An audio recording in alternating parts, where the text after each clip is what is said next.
Much has changed in a few short years.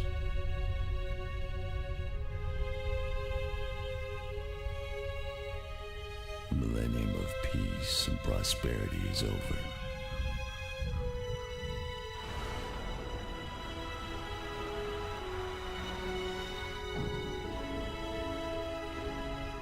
Now our vast commercial empire is collapsing on two fronts. Times of war are upon us. I'm more a merchant than I am a soldier, but the choice is not always mine to make.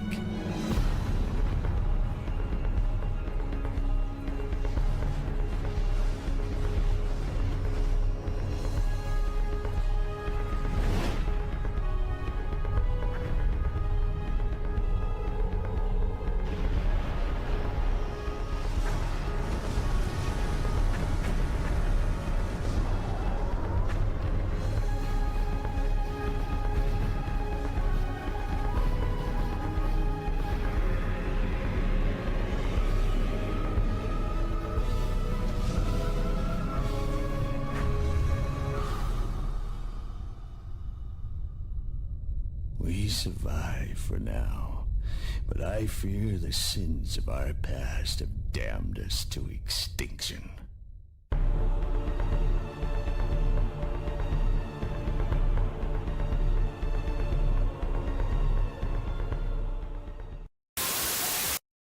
Peggy 12.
Peggy 18.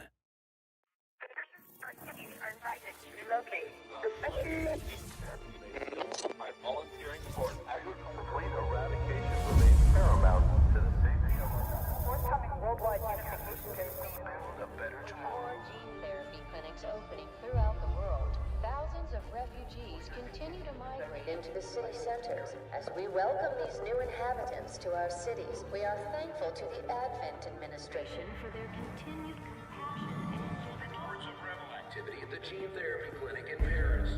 There was anything else? to ensure your safety. Please obey all directives from administrative personnel. Request entry to the gene therapy clinic. Must submit to a full security scan.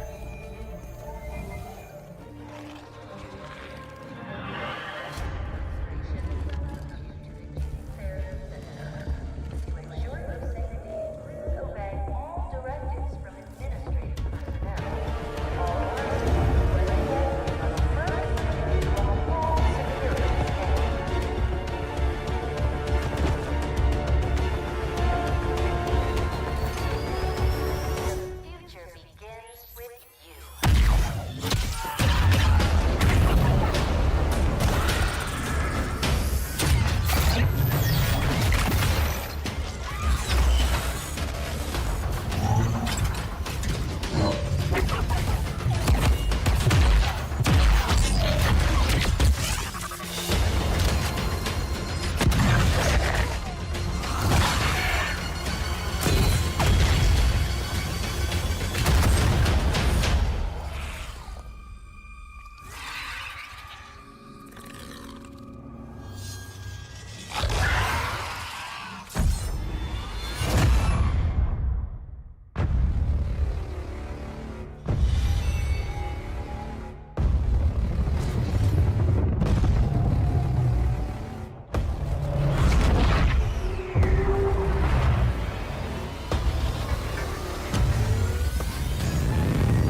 Okay. Hello. Good morning, everyone. Welcome to the Respawn Roast Cantina. Hope you're all doing well so far. Nice comfy start to the morning for me. I don't know about y'all. I got a nice Winco brand salted butterscotch coffee. Black like my soul. Ooh, that's good.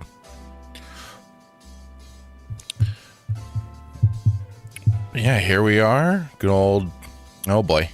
And we do have somebody in the Kick chat.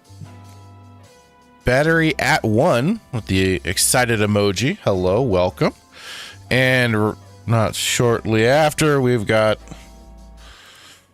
a spammer. Kick, why? Why?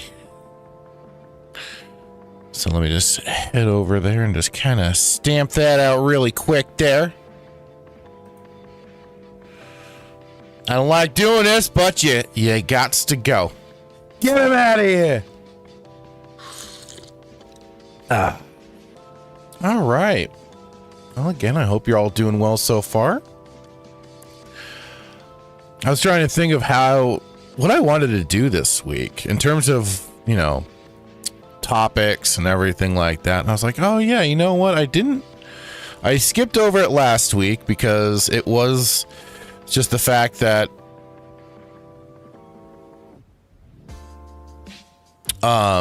we had the stop killing games topic come up, and I really wanted to make sure and tackle that. So I got a little distracted there. I didn't do one of my little kind of nostalgicness.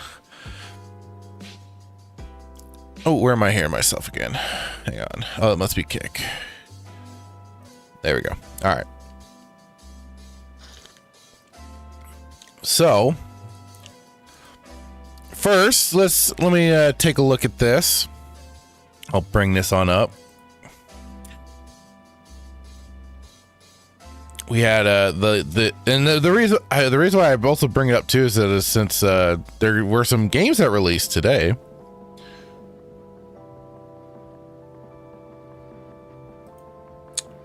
Oh, it's gonna be a little difficult. Just to give, because there were more games that I just selected. Certainly some of the ones that I've played or have either enjoyed watching my brother play and stuff like that. But yeah, I had the trailer for Armored Core Masters of the Arena. I remember originally playing that as a demo. And I'll probably talk about this when I talk about us getting our PlayStation and everything like that. But yeah, I remember us playing a demo of it and then eventually got it. My brother got really into Armored Core.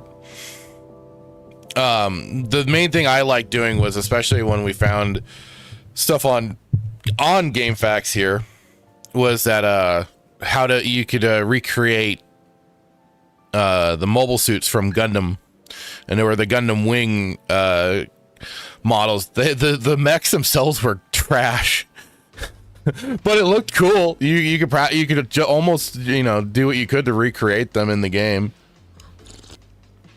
with all the custom parts and everything. Oh, Serious Sam, I completely overlooked that one. Yeah, we had The Sims. Good God. That thing came out 26 years ago. Wow. Sins of a Solar Empire. My brother even recently fired up the second game again, has been playing that and enjoying it, and has some Star Wars mod already thrown in there. Let's see here. I personally don't count mobile shit games. But yeah, I had the Naruto Shippuden, XCOM 2. And that's kind of where I left it off for the trailers I wanted to show off. And I guess today we had 4PGP, Player Grand Prix, Car Service Together, Lovish, My Hero Academia, All Justice, and Tiny Biomes. So there you go. I should make sure. Okay, good. otherwise, that's certainly what has been out today. But to the part of the topic,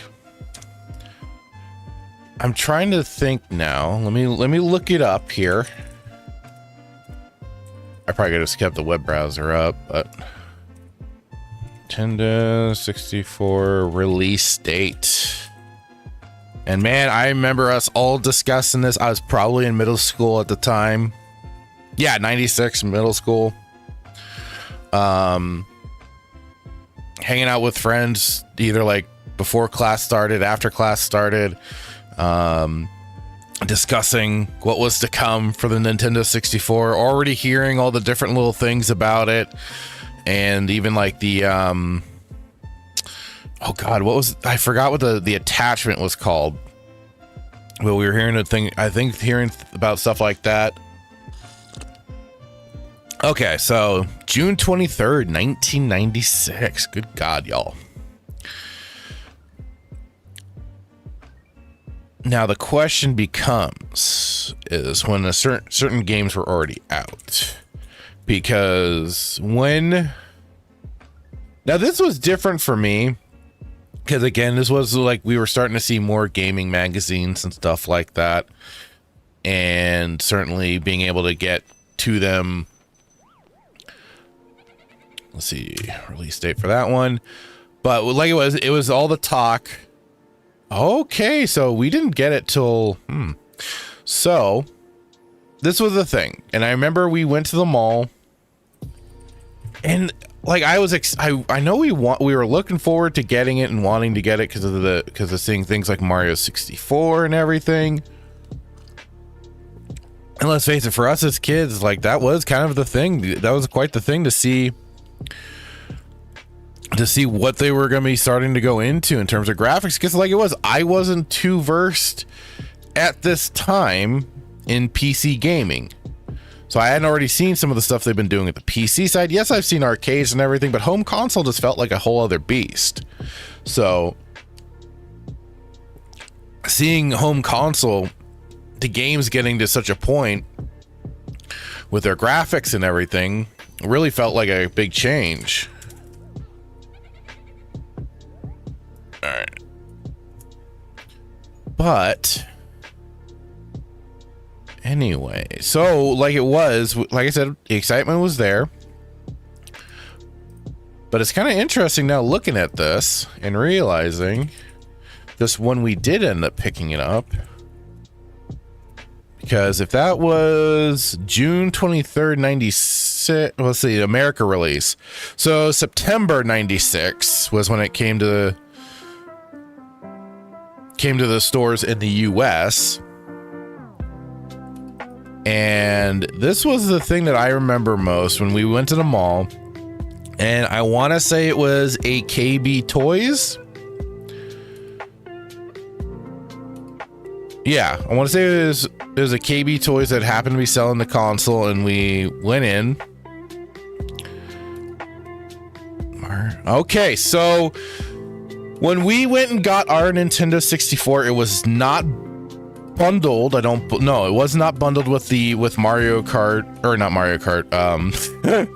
I'm thinking of the Switch too, but Nintendo 64. It wasn't. Well, the one we got was just a regular black one. It wasn't bundled with like Mario 64, unfortunately. But what I remember most is that we did, and no, this was the wild thing. Like nobody and I'm sure some game stores, some of the employees don't give a crap. They won't ask or anything, or make the point. At least I don't remember the point being made. But my brother and I had two choices. We had two choices in the matter for the games that for either the game we were going to get with the system. And howdy to you, Star Wars Scran. How are you doing this morning, or whatever it is in your neck of the woods? Hope you're doing well so far today. But for the Nintendo 64, we had two choices. We had the choice between Turok Dinosaur Hunter and Doom 64. And it was a tough choice because it was like, ooh, what's this Turok game? But I think once we heard Doom, and this was already at a point where my brother and I we had played Doom, of course, on the Super Nintendo, and we had played Doom 2. We had played Doom and Doom 2 on my uncle's computer whenever we went over and visited him. And man, I think once we heard Doom, it was like, bam. All right, we went for Doom 64 and we didn't look back ever since.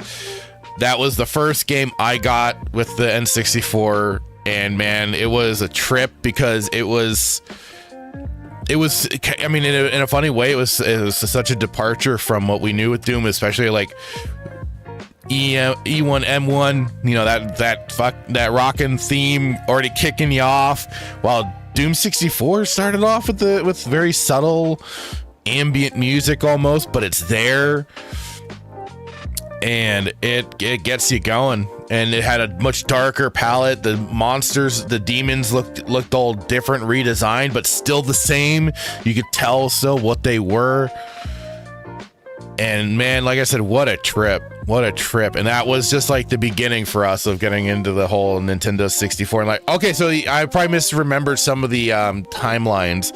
So it was probably after the fact of it coming out, and maybe it led up to, but like I said, we were talking about all the little features that were going to be with the N64 and what was going to be possible and all that sort of stuff. So I'm trying to remember what the N64 attachment was called. That was supposed to go connect underneath for the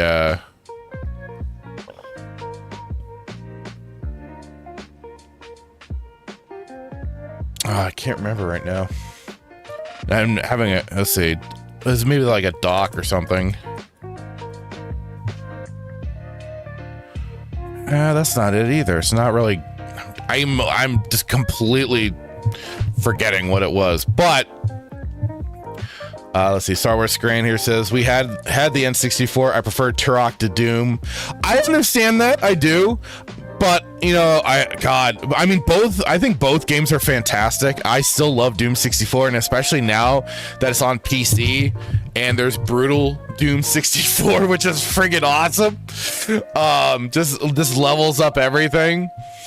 But what a fun thing it was. But you know, that was the great thing at the time, was that we still had things like Blockbuster. So we did eventually rent Turok. We were kind of like, damn it, if only we had gotten this game too. Like, we did kind of have that thought, but you know, there's still that love for Doom one way or another. And for me, that's where Doom ends. That's the end of Doom. That's where it ends. That's it. That's all she wrote. That is the conclusion of real true Doom, is Doom 64. But Turok I loved as well when we rented that, because that was such a blast for many reasons. Between just the models, just the gameplay, and the animations were fantastic. The death animations were awesome as hell. We imitated the death whales of some guys. the over dramatic. I guess over dramatic is, or but it was awesome. So I missed death animations as games like that used to put some fun into it, you know, and just. God, even for the dinosaurs, like it was a lot more enjoyable trying to take out the humans because they were easier. And then once you had the velociraptors and stuff running around, man, those could be a bitch. But it was still, one way or another, still such a blast. And I hate to say it, but Night Dive did do a fantastic re-release of the game, and really mapped it perfectly for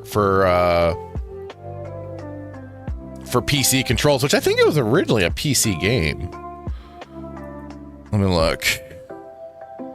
No, it's for both Nintendo 64 and Microsoft Windows, so it was both. And when, like I said, man, what a time. Like I said, I wish we could get that back. Like I said, especially death animations. Death animations was hilariously great. Scran says, my favorite N64 games were GoldenEye. Oh, yeah. Yoshi's Story, Banjo-Kazooie, and Rogue Squadron. Well, I mean, I believe we did a top 5 N64 games over on Nerdy Neo's channel. Yeah, we did. I know Shadows of the Empire was one of mine. I think I gave it to GoldenEye. Legend of Zelda Ocarina of Time. I mean, I had played A Link to the Past on the Super Nintendo, but man, Ocarina of Time was that gateway drug for me at the time. Like, it was so much fun. And God, I can't count the countless hours we spent just farting around in Ocarina of Time for sure.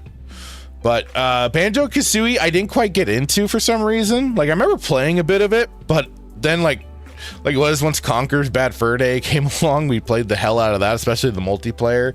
But GoldenEye was awesome. Perfect Dark was phenomenal as well, especially, again, local co-op multiplayer. Nothing was more fun than slapping down the laptop gun and letting that thing just do its job. But that was the thing too, like back then was for us, before again we started getting more into PC gaming. I mean, just having a bunch of friends over and getting to play all those games all together. And because I mean, that was the great thing with Nintendo, just made it so easy that everything was just bam. You had the 4 ports, you were ready to go. You just needed the controllers. You didn't need any extra attachments. It was all pre-built in. And that's kind of the funny thing now. It's like, yeah, everything's wireless and you can connect up the controllers that you need, but it's like the couch co-op experience really has just completely gone away. And that was just the thing for us. It was so much fun. We'd all get together. Of course, you always worried about the split screen and everything like that. Of GoldenEye, hey, you staring at my screen, blah blah blah blah blah. But the funny thing, like, we were just on kind of a oh God, God, I'm trying to remember what it would be, but an honor system. We were just on an honor system basically. And we didn't do anything goofy to try and hide the other screens from people or whatnot. We just left it completely open, and we just did our thing. Mario Kart was especially fun because, especially like there was the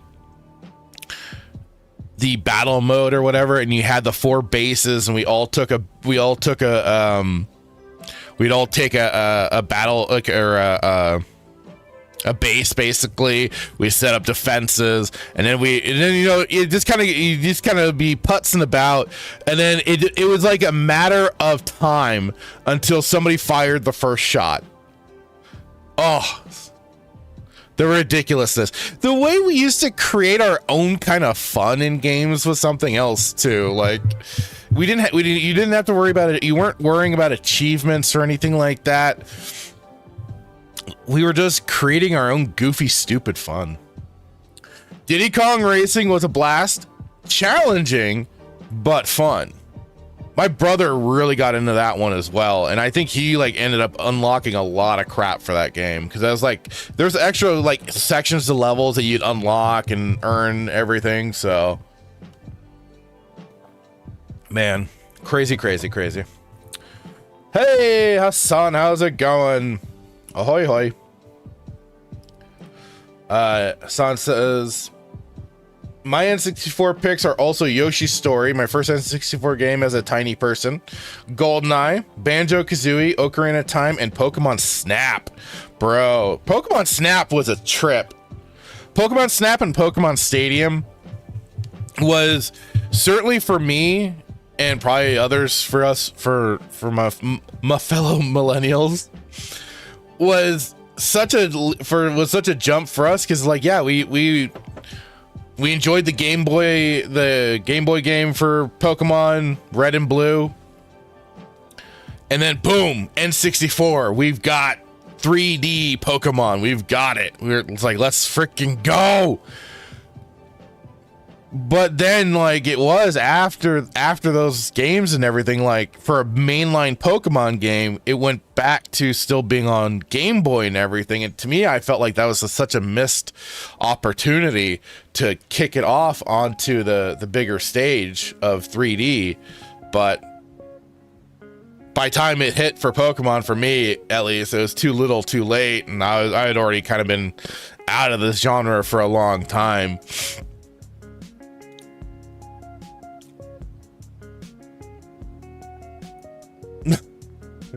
What's Star Wars Grand? I'm not looking at your screen. I just know exactly where you are. I mean, like I said, it really was like we were on such an honor system for the most part, and yeah, we caught each other, you know, screen sniping, but that was the thing when you're all sitting in the same room together. It's easy to correct people and keep them in line because you can just smack them for doing so. Right there, like, hey, knock it off. And that was part of the fun. And like it was, I always went for odd job. I had to. It had to be done. It was like the opposite of me, actually, because I'm normally he was such a wee little man. But then, like it was, we did start doing no odd job. You couldn't pick them. But I think that's where we also just adopted. We got, when we earned it, was the I think it was the license to kill mode, which was the one-hit kill. And I swear to Christ, GoldenEye ruined me for that reason, for first-person shooters, because I was never the same. Like, that game had a literal one-shot, one-kill mode that you can enable for multiplayer, and it was the best, and that was what we did. That was for us the best way to handle everything. And it sucked that, you know, other FPSs just does not live. Yeah, they have their hardcore mode, I think, in Call of Duty, but it was not a one-shot kill. Like, you still had to get a few extra hits to take down people, and that was obnoxious. But man, GoldenEye and even Perfect Dark had those modes, and it made it fantastic. Because it meant, like, once you got the jump on somebody, you got the jump on somebody. So Scran says, even worse with the golden gun one-shot kill. Well, like I said, not just the golden gun, yeah, but the modes, we set it to that mode, and that was how we played. Like, we were insane.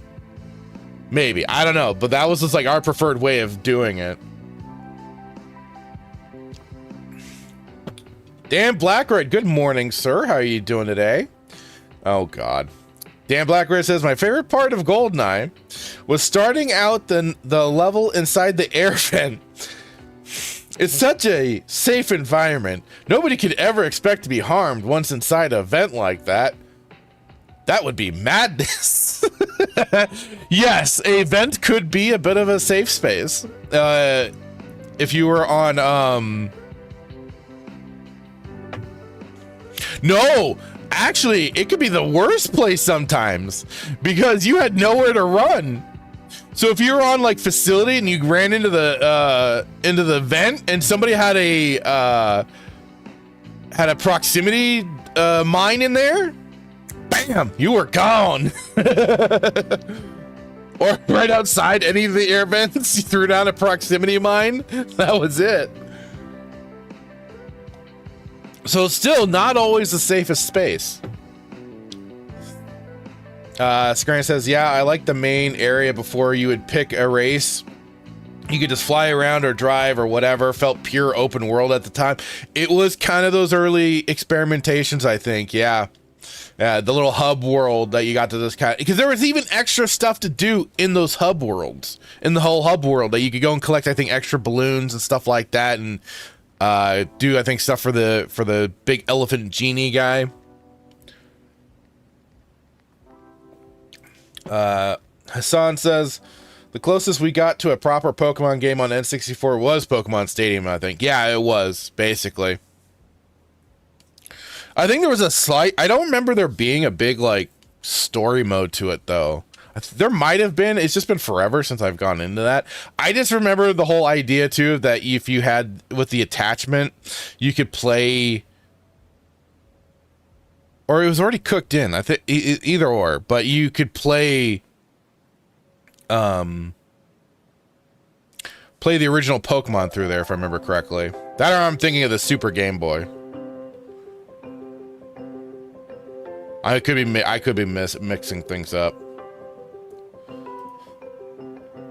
Star Wars Grant says the cheats for GoldenEye with the huge heads was brilliant. Well, the cheats were fantastic just for also then the pure fact you had to earn them, and that the invincibility was like probably the toughest thing we had to try and earn. And my brother did it because he was just he was just a madman. But and I always give it to him. He's the better gamer than I am. But let's see.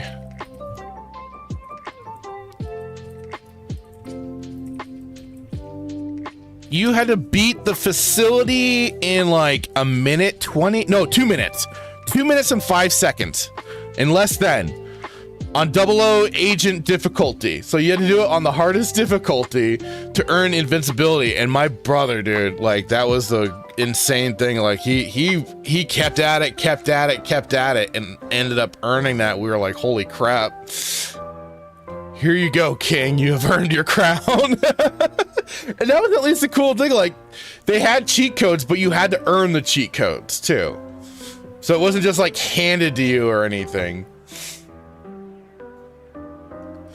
Dan Blackridge says, when George and I helped develop the pod racing game, we just wanted to capture at least some of the experience of the action on screen. Well, Dan Blackridge, you guys did a fantastic job because I played the hell out of the pod racing game, the episode 1 pod racer. It was I remember it being a lot of fun. And I just, again, sunk hours into that. Used to screw around on the maps trying to go places I wasn't supposed to. Much like I did in Mario Kart as well. So much fun. He says, I think we succeeded. I believe you did too. And then he says, paintball mode was the easiest cheat to unlock from memory. Yeah, there was a lot of them that were just really easy. It was just like a matter of just playing through the stages to earn those little codes and stuff like that. But yeah, like some of them were just downright easy and some of them were just a downright just like almost not murder, but like it felt like it. Like you really had to level up, as it were, to get those unlocked. Like it was the 00 agent mode on facility, beating it under 2 minutes. It's like, holy crap. I think my brother made it like a minute 97 or something like that. For some reason, in a minute 97 is what sticks out to me. Dan Blogger says the pod racer in the sequel will just be as good, if not better. Well, I can't wait. That's gonna be awesome, thrilling and exciting, I'm sure. Can't wait.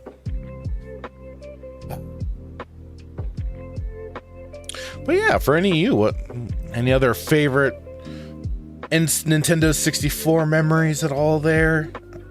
I mean, like it is, all I can think of the parties and stuff like that, the time spent, and what a time for gaming. Like that's the thing, like working retail and seeing kids that are excited about video games is like what I miss most, is that excitement levels.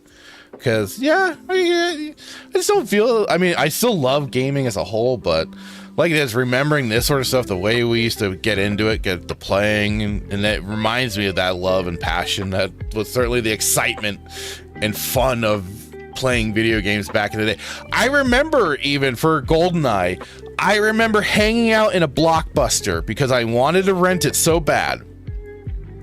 And I think I had asked like the people at the desk and everything, like, hey, is there going to be one coming back in anytime soon? And they're like, yeah, there's supposed to be one due today back. And I remember hanging out in that damn Blockbuster waiting. I don't know how long till it finally, somebody had finally dropped it off. and I grabbed it immediately and was off. And what again, like, I'm pretty, like, considering GoldenEye with the violence and stuff, like, now it'd be rated M for mature, and I wouldn't have probably been able to rent it. But also I think the fact that I had one of my mom's checks that I would write out for it, I was able to then usually rent it, because I even rented, like, back before that, Mortal Kombat 2 and everything. So, God, so many of the good fun memories of that time. Dan Blackbird says, damn facility and train were the easiest levels. Those ones I could nearly do blind by the end of my time with the game. Oh yeah, and the dam was so easy too, just because it was such a straightforward thing. But again, like, the fun of even those games was, again, like, because of the 3D open world, not open world, but the 3D world that was presented to you, it invited exploration in a weird way. At least for me, they did. Like, every stage I loved going through, and when I played them, just screwing around trying to find where I couldn't go, or what was unlocked to me, what I could go to, what I couldn't go to. All that sort of stuff was so much fun. But the facility is probably one of the best stages. It was such a great multiplayer stage. But I also remember we had a lot of fun with even the satellite, the last stage of the game. And I loved it too, the RCP 90s. Oh, those things were beasts.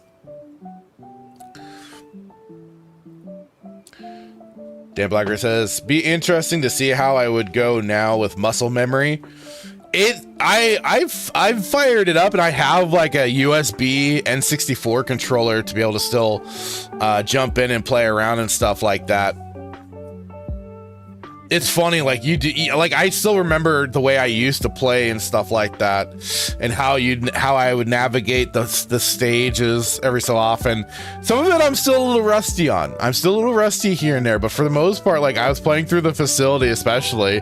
I'm like, oh yeah, I remember this, the side path there. I remember this path, going through it, setting everything up.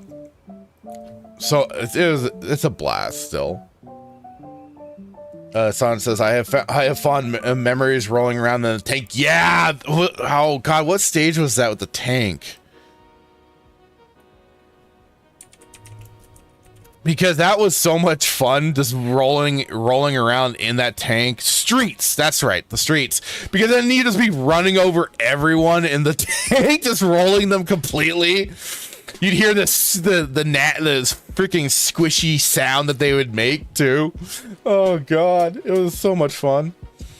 Oh, well, and I'll get to this when I get to the other topic, but for N64. But Dan Blacker says, I still have my old N64 console and GoldenEye cartridge in a box in the garage with the rest of the old games. So do yeah, I still have my N64s and games as well. I have thought about cracking that sucker back out just to see what if it even still works. I hope it does. I've had it in a container, but unfortunately I never kept the box for it. I wish I had. That's the thing. Like, I wish I could go. I could go back and be a lot more diligent in preserving, like, boxes and stuff like that. But you know, you're an excited kid wanting to play games. I just wanted to get to the games.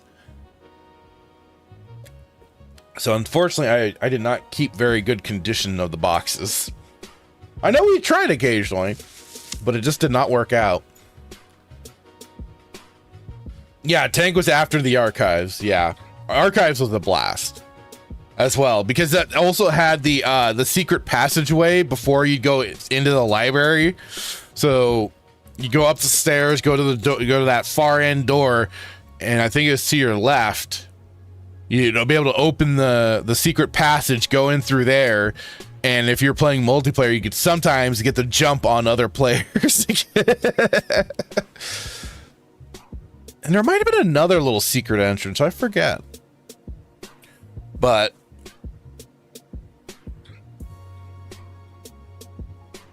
yeah, nothing more fun.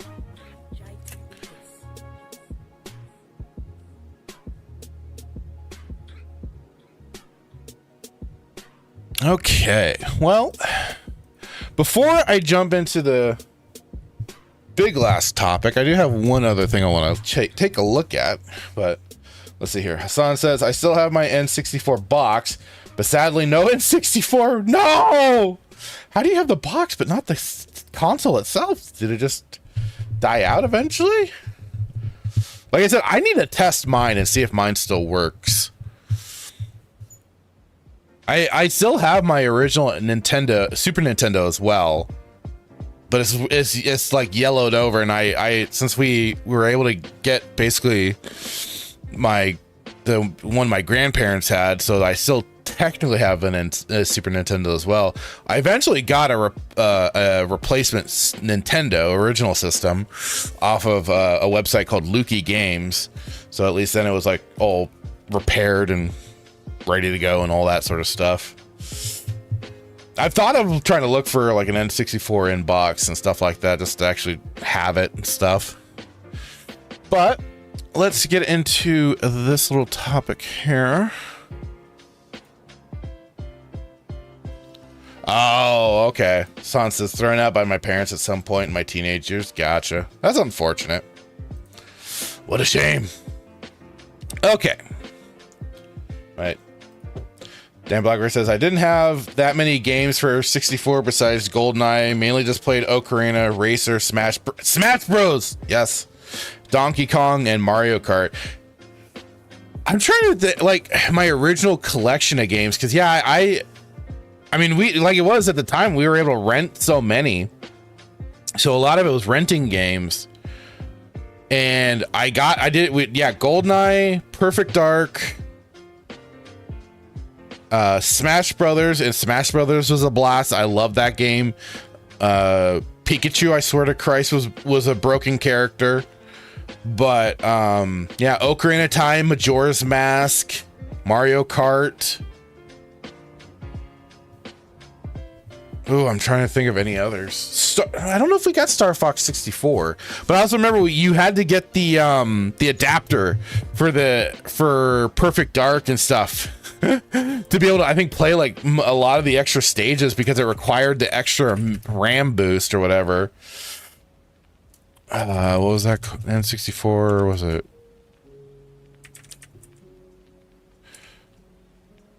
Let's see, attachments.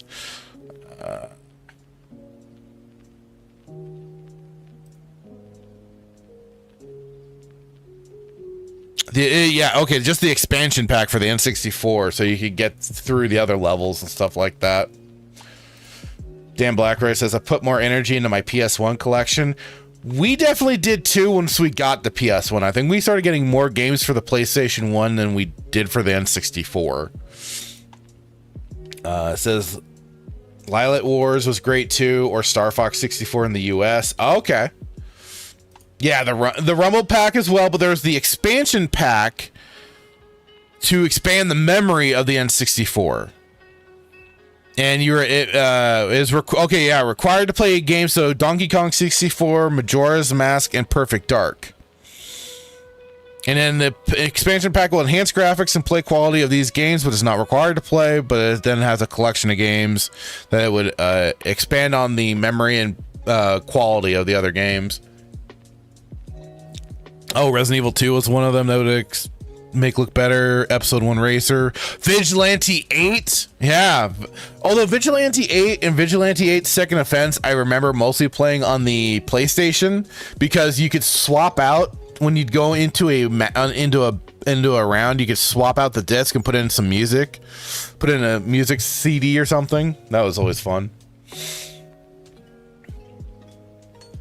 Hassan says, same, we invested in PS1 and got a lot discount PS1 games. I know what you mean there. But I'll certainly talk about the PlayStation 1 at another point as well. That'll maybe be the next week's back in Fractured Gaming History. Yeah, it did. The Rumble Pack was the controller add-on, I know. And it really weighed it down, says Dan Blackride. I remember. But it was cool. Like, it added that little extra flavor, especially to like Star Fox 64 and stuff like that. I feel like that was where they kind of enhanced it. But now let me jump into this really quick before I jump into the big topic. So recently, Dragon Ball had celebrated its 40th anniversary, and I am a big sucker for Dragon Ball. Not gonna lie there, but Bandai Namco has announced Dragon Ball new game Project Age 1000, a brand new game set in Akira Toriyama's beloved franchise in celebration of Dragon Ball's 40th anniversary. While details on Dragon Ball new game Project Age 1000 are scant, the game has been in development for 6 to 7 years and had the late Toriyama involved, and most of the game including its initial concept and various aspects beyond its worldview and character. The new game will launch sometime in 2027 and has all new characters designed by Toriyama, including the one featured in the reveal teaser. Toriyama said the game will be packed with more settings and elements than previous games. More details will be shared at Dragon Ball Games Battle Hour 2026, which will be hosted from April 18th through April 19th, so that'll be something I'll be keeping an eye out for. Here's a brief blurb on the new game, plus a teaser trailer. A brand new Dragon Ball world and its entirely original characters, all brought to life by Akira Toriyama. Now this I'm glad for. At the same time, though, I see as being kind of a danger, because it seems like any time they've tried to do original characters and stuff like that, it always doesn't perform as well, like the Xenoverse and stuff like that. Yeah, like, yes, it still involves the original story settings and stuff like that, but people for some reason are just so turned off to the idea of like either created characters or just like new character in general. I personally, I love the Xenoverse games 1 and 2 especially. It opened up the gameplay. I just wish they did better with the transformations, but that's where modding comes in, and the modding scene has been cool with that, but we'll see how that pans out. All brought to life by Akira Toriyama for a new game project set for 2027. Witness the debut of a never-before-seen character designed by Toriyama himself within the new Dragon Ball world Age 1000. And that's not all the Age 1000 project will introduce. Even more unique characters as the adventure unfolds. The world of Dragon Ball continues to expand. Stay tuned for what's next. It's kind of interesting that Toriyama had been working on this sort of a project before he passed away. But I am very curious to see what's going to be cooked up for this, what it'll mean. Like I said, I'm always down for some original characters and stuff like that. Can't go wrong usually. Well, I mean, sometimes you can, but I'm open to the idea. But let's take a look at this little announcement trailer and see what it's got going for itself. Hang on. Oh, for an announcement teaser trailer, as they said, I hope it doesn't have English dubbing.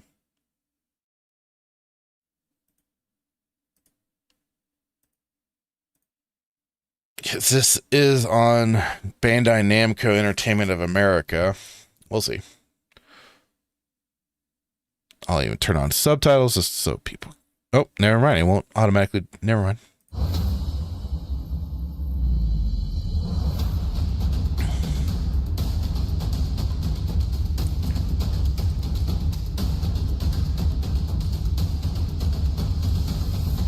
A new journey.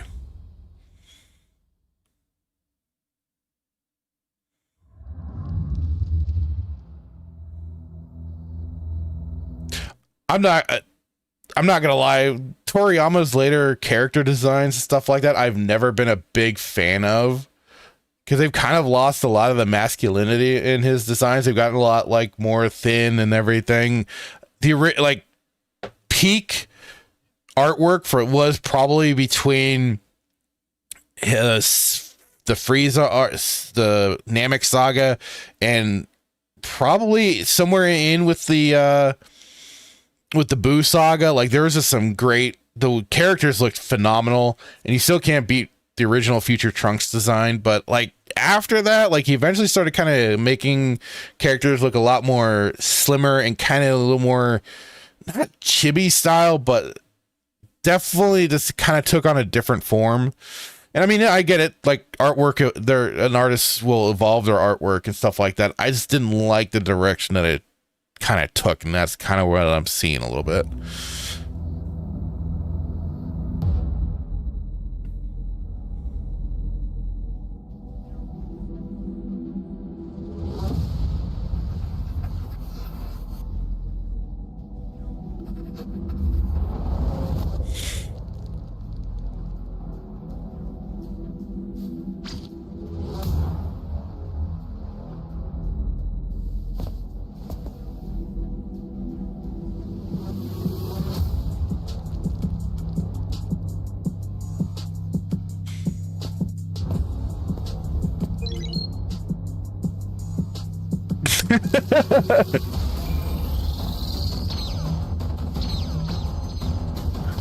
Give me a moment, Hassan, and I'll give you that.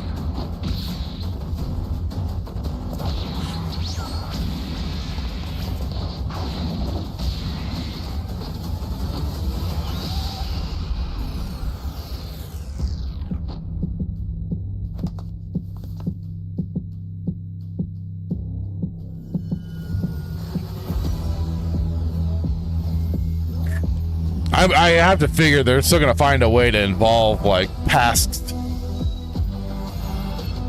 nemesis and stuff like that. And what was it after GT 100 years? It showed. Oh, still got some Saiyans running around. That Saiyan blood is out there.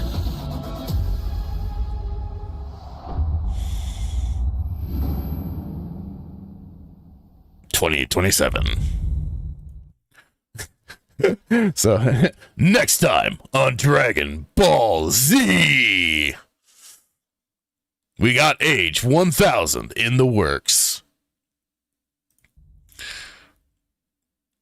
Well, I am curious about this. I mean, this is kind of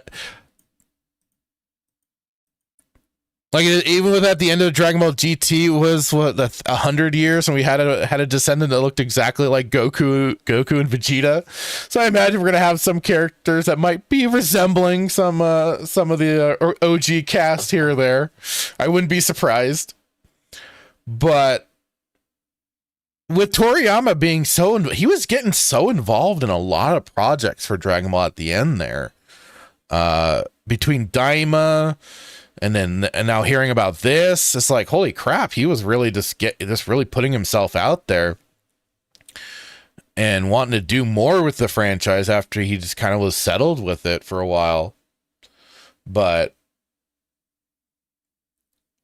it does make it, and what was it? There was like a couple other games too, that he was involved with at the end there. I'm trying to remember what the heck it was called now. Hang on, let me just get that off to the side. But I mean, like we aren't getting gameplay. This was just a little cinematic that we got to kind of see and just kind of get an idea for the setup of how the timeline's looking. We got a little battle simulation arena. And of course, we know that the character's got Saiyan DNA. So, but the question then I'm always curious about with some of these games is like, okay, is it going to be allowing you to create the character, or is it a static character that you'll play as, which is fine. But I'm always down for being able to create my own character and everything like that. You like that, Hassan?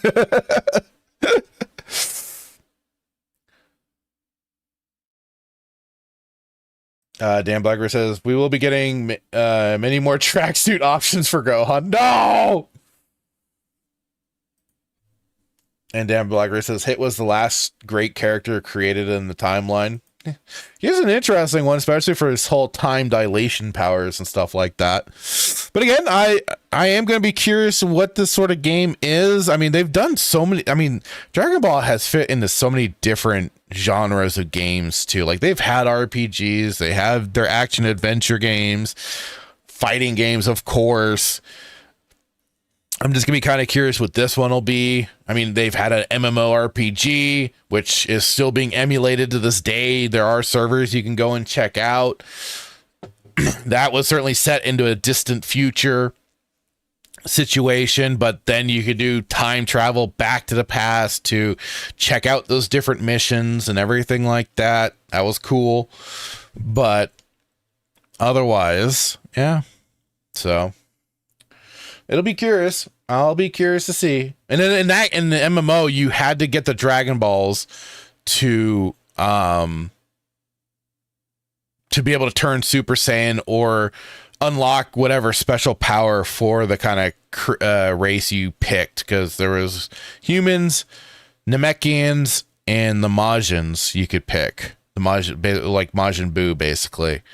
And the Dragon Balls helped unlock like the level 50 power-ups and stuff like that. But anyways, yeah.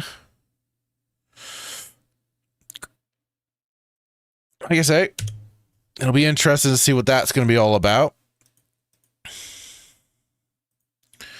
Now, for the main event.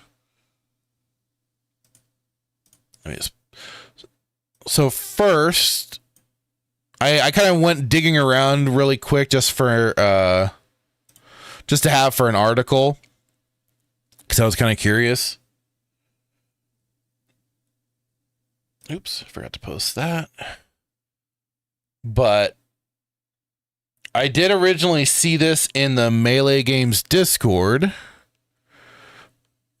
But I think Hassan there, or Meta Hypothesis in the Gaming News had posted about Duke Nukem. Video from Apogee, which I'll be playing in just a moment. But first, which was Duke Nukem 3D's 30th anniversary tribute. Duke Nukem 3D turning 30. He's getting up there. Holy shit. But I just kind of was first. I wanted to, like I said, I will just kind of get an article up, and this is kind of. Okay, so that is you, Hassan. Okay, cool. Yeah, he says that's me. Awesome. So yeah, all credit to you for posting that video in there and making me want to take a look at this. Dan Blagger says too many of the games just became branching what if scenarios. I didn't mind it. I just wish they like stuck to like the end results instead of just having it like gloss over and not just stick to. But I get it.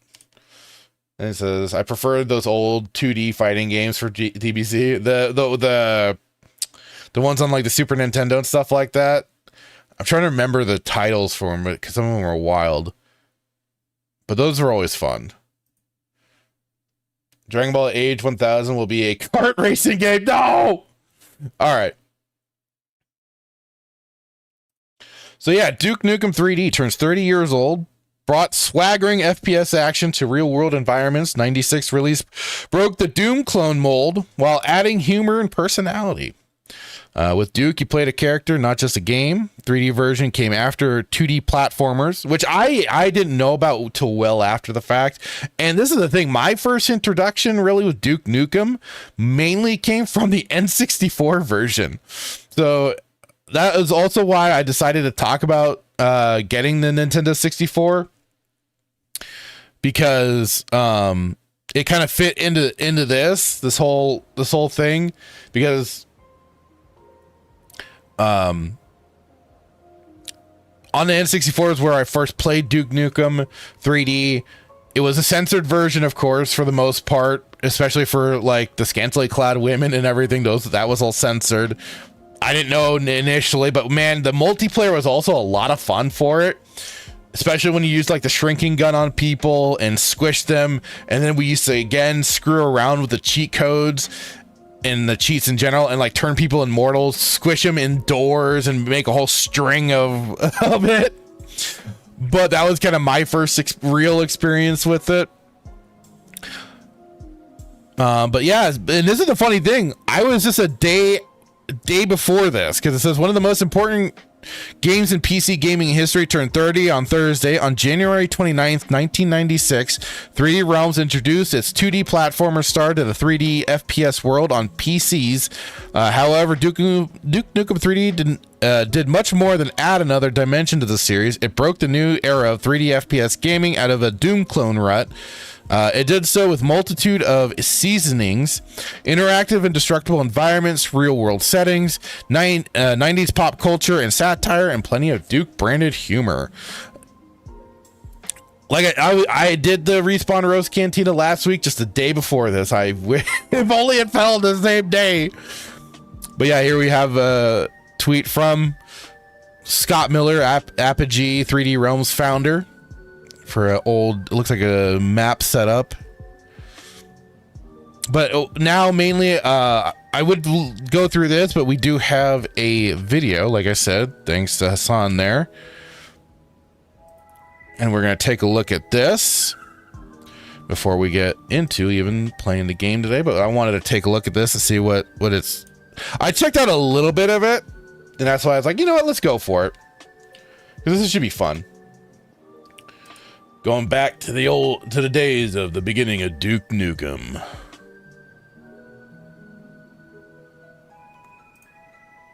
All right. Gotta repause music. Okay, here we go. We'll be going a little bit longer today, I think. And I'm all out of gum. They love that one. Hassan, I can't believe I'm older than this legendary game, bro. I understand that feeling. That it was calling heavy metal at the time because he just wanted that sort of, heavy metal attitude. And I said, look, why don't we name it after a character like comics do? So we started batting around names, and I remember I came up with the name Duke because I felt like it was a good, strong, powerful first name, and Todd came up with the idea for Nukem as the last name. So, Bitchin'. Really, the Duke Nukem look didn't come about until my partner, George Massard, he changed the hair color from white to yellow and made it short to military crop. And he gave Duke this bright white smile. Damn, I'm looking good. It just turned into a fun little platformer with shooting. He didn't wear armor. Dan Blackbird says, growing up with Doom and Wolfenstein, by the time Duke Nukem came along, it was such an edgy run into that over-the-top action that became pretty common after. Yeah. Especially this him being so like cutting all the one-liners and stuff like that. It was so much fun. I can only turn it up so much for this. I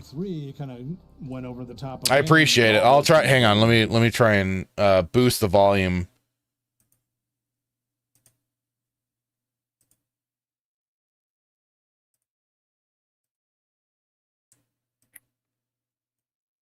All right.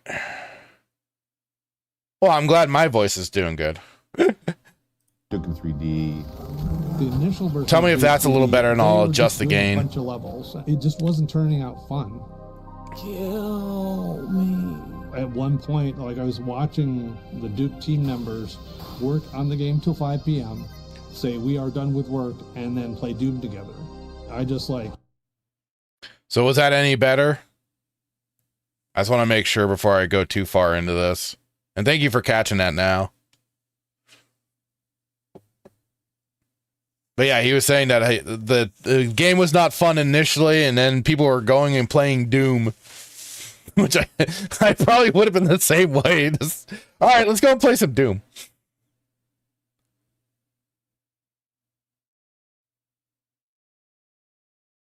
Hang on. I can adjust the gain a little bit more.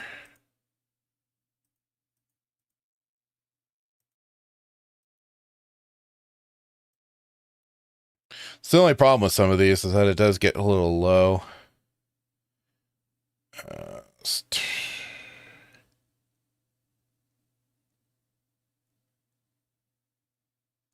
right, let's try that. pulled George into a room, closed the door, and said, this game is not turning out fun. Everybody is stopping working on it and playing Doom. You have to intervene. And how do we readjust it to make it more Doom? To George's credit, he or more fun? It'd be like Doom. And took it over himself, and that was turning out really fun. They kind of like used a bunch of known movie lines as Duke things. Groovy. Good. Okay. In 1990, I moved here to San Diego. In 1995, Lonnie Manella, the casting director, was in my studio. That's what I love too with Duke, because once you learn, especially learning what they were referencing, it just added that extra level. On and I started doing wacky voices and being crazy, just to kind of show off to her. And she said, "Wow, yeah, it did." Dan Blackright. Dan Blackright says the first Duke Nukem looked more like Commander Keen than a proper shooter. Voices in video games. She goes, "Well, there's gonna be." Just make it Doom with boobs. That I think you'd be great for. The very first game that I auditioned for, and I landed it that day. Damn, I'm good. Lonnie Manella was with me in the studio as the director, and she dialed up George Broussard. George gets on the phone, and Lonnie says, "George, tell John what you think the character should be like. What is he based on? He's a badass character. Who's that badass you have in mind?" For some reason, he thought Charles Bronson. No, Charles Bronson. You want me to talk like Charles Bronson? He goes, no, that's not it. And Lonnie suggested that I imitate Clint Eastwood from Dirty Harry. Perfect. So you got to ask yourself, do you feel lucky? Well, do you, punk? And George went, I like that tonality, but Duke Nukem is a roided out, huge, muscular dude. I said, okay, I'll just lower it. It's what you miss. Do you feel lucky? Do you, punk? The over-the-top action heroes of the day. I've been talking like this now for what, 30 years? We could not have picked a better voice actor for Duke with John St. John. He relished the role. To this day, he played it with gritty enthusiasm and just embraced the direction that George Broussard gave him for the character. Oh, yeah. I get requests for these lines on social media all the time. But, of course, I found a way to monetize it, so now I just good old cameos. Jason King is chewing gum and kicking ass on Kung Fu Hot Dog. And guess what? He's all out of ass. Duke Nukem added a level of tongue-in-cheek machismo to the first-person shooter genre. Oh, Clippy The only B. thing you know about first-person shooter is Doom and Quake and, demons and hell and, blah, blah, blah. And then you have this completely over-the-top character. I think the biggest impression that it made on me was that a game like this doesn't have to take itself so seriously. No, that was the fun thing with all the chun. That was the first time I think I played a game where the character had like a personality, more like a 90s action film, Last Action Hero, Demolition Man, like all these movies had a bit of like an awareness and like a comedy factor. Don't give up your day job. the folks at San says Arnie could have made the best Duke Nukem movie. What a missed opportunity, dude. Especially like prime, like Predator days and stuff like that. It would have been just phenomenal. That would have been awesome. Like either Predator or Commando era. Like that would have been so cool. Apogee, they came up with all the lines. Well, they stole most of them. Obviously, Duke Nukem's lines were mostly stolen. Stolen? It's just paying homage. Bubblegum and kick ass, and I'm all out of bubblegum. I think what happened with Scott Miller and George Broussard was they clearly were big fans of genre films such as Evil Dead and They Live, and they basically just ripped lines from those. But it worked so perfectly. Iconic films and kind of introduced it to a new generation of kids that didn't even know what those lines were from. Hail to the king, baby. Hail to the king, baby. Oh, there were some lines that I was triggered by Lonnie during the recording session. For some reason, I find the captain's log somewhere, and I couldn't stop thinking about a turd at that point. A turd floating? No way. You guys are funny. Okay, here we go. The captain's log. I can't do it. The captain's. I can't. Every time I think about Once it. you get that laughing fit, you can't stop. Rockin'.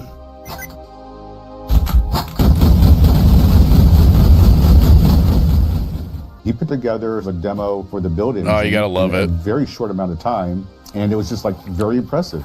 Build really was started from a public announcement from id Software announcing all the features of Doom. This was in early '93, so I would read through the features one by one. It was obviously really ambitious. And so I started prototyping. I knew about the angled walls and the ceilings and floors, but the important thing is it was good enough to get Apogee's interest. Ruby. I actually used the trick, the big feature, the ability to look up and down. Nobody really told me how I could do it, so I thought to myself, well, I could just shift the horizon up and down. It might not be correct perspective. Wow, I don't think about that nowadays. The limitations of the Doom engine, they really couldn't capture cityscapes because the game only allowed flat ground and vertical walls. One of the biggest things I added that really changed the design of everything. But that was the thing, when it came to the Doom engine, despite its limitations, like how versatile it was for people to take that engine and just go wild with it. Strife is still like a big one I'll point to, just because it was a first-person shooter, but with with a lot of RPG elements and storytelling and stuff like that was added into it, which just was, I mean, if you think about it in relation to Doom was just a straight up, first-person shooter, but then like people just took it and got creative with it, and that's some of the things that I'll always talk about, is that we just kind of miss now, is we just don't have that kind of crazy levels of what people are able to take and just get creative with. So, because now it's all just so tied to one particular engine, and nobody's really looking to stretch it beyond its limits, it feels like sometimes. At least to me. Sometimes it just feels that way, that they aren't truly trying to build something out of it and just kind of copy paste because it's safe and easy. The thing was the addition of slopes. Duke, because it had the ability to do slanted walls, was able to do slanted roofs. Dumpsters that actually had the slanted roof. It allowed them a lot more freedom in level design. We had contract artists that would come and go, but the core group that was in there every morning, evening, night was 8 to 10 people. And for that whole game, there was I remember that layout. Me and Alan Bloom. Alan and I basically had our freedom to, I was never told, do a sushi bar or do a this or that. Dan Blackred says MDK was another one that really took some chances and did something different back then as a shooter. I always remember seeing MDK around, but I've never played it. That'll probably have to be added to my list of games that I need to check out. Because I like I said, I remember seeing like the box art and stuff like that around. I think did it get a console release too? I want to say I saw it as a PlayStation game. Let's see. Let's see. Yeah, it was on PlayStation. I'm sure different than the PC release, so I'd want to find it on PC and see what. Oh, it's on Steam. Okay. Is it? Yeah, it is. Okay. I'll have to check that more out later. Once we had gotten a level started, like, okay, it's going to be a sushi restaurant, and here I fleshed out most of the geometry. Then a lot of input came in. Like, we tested every night.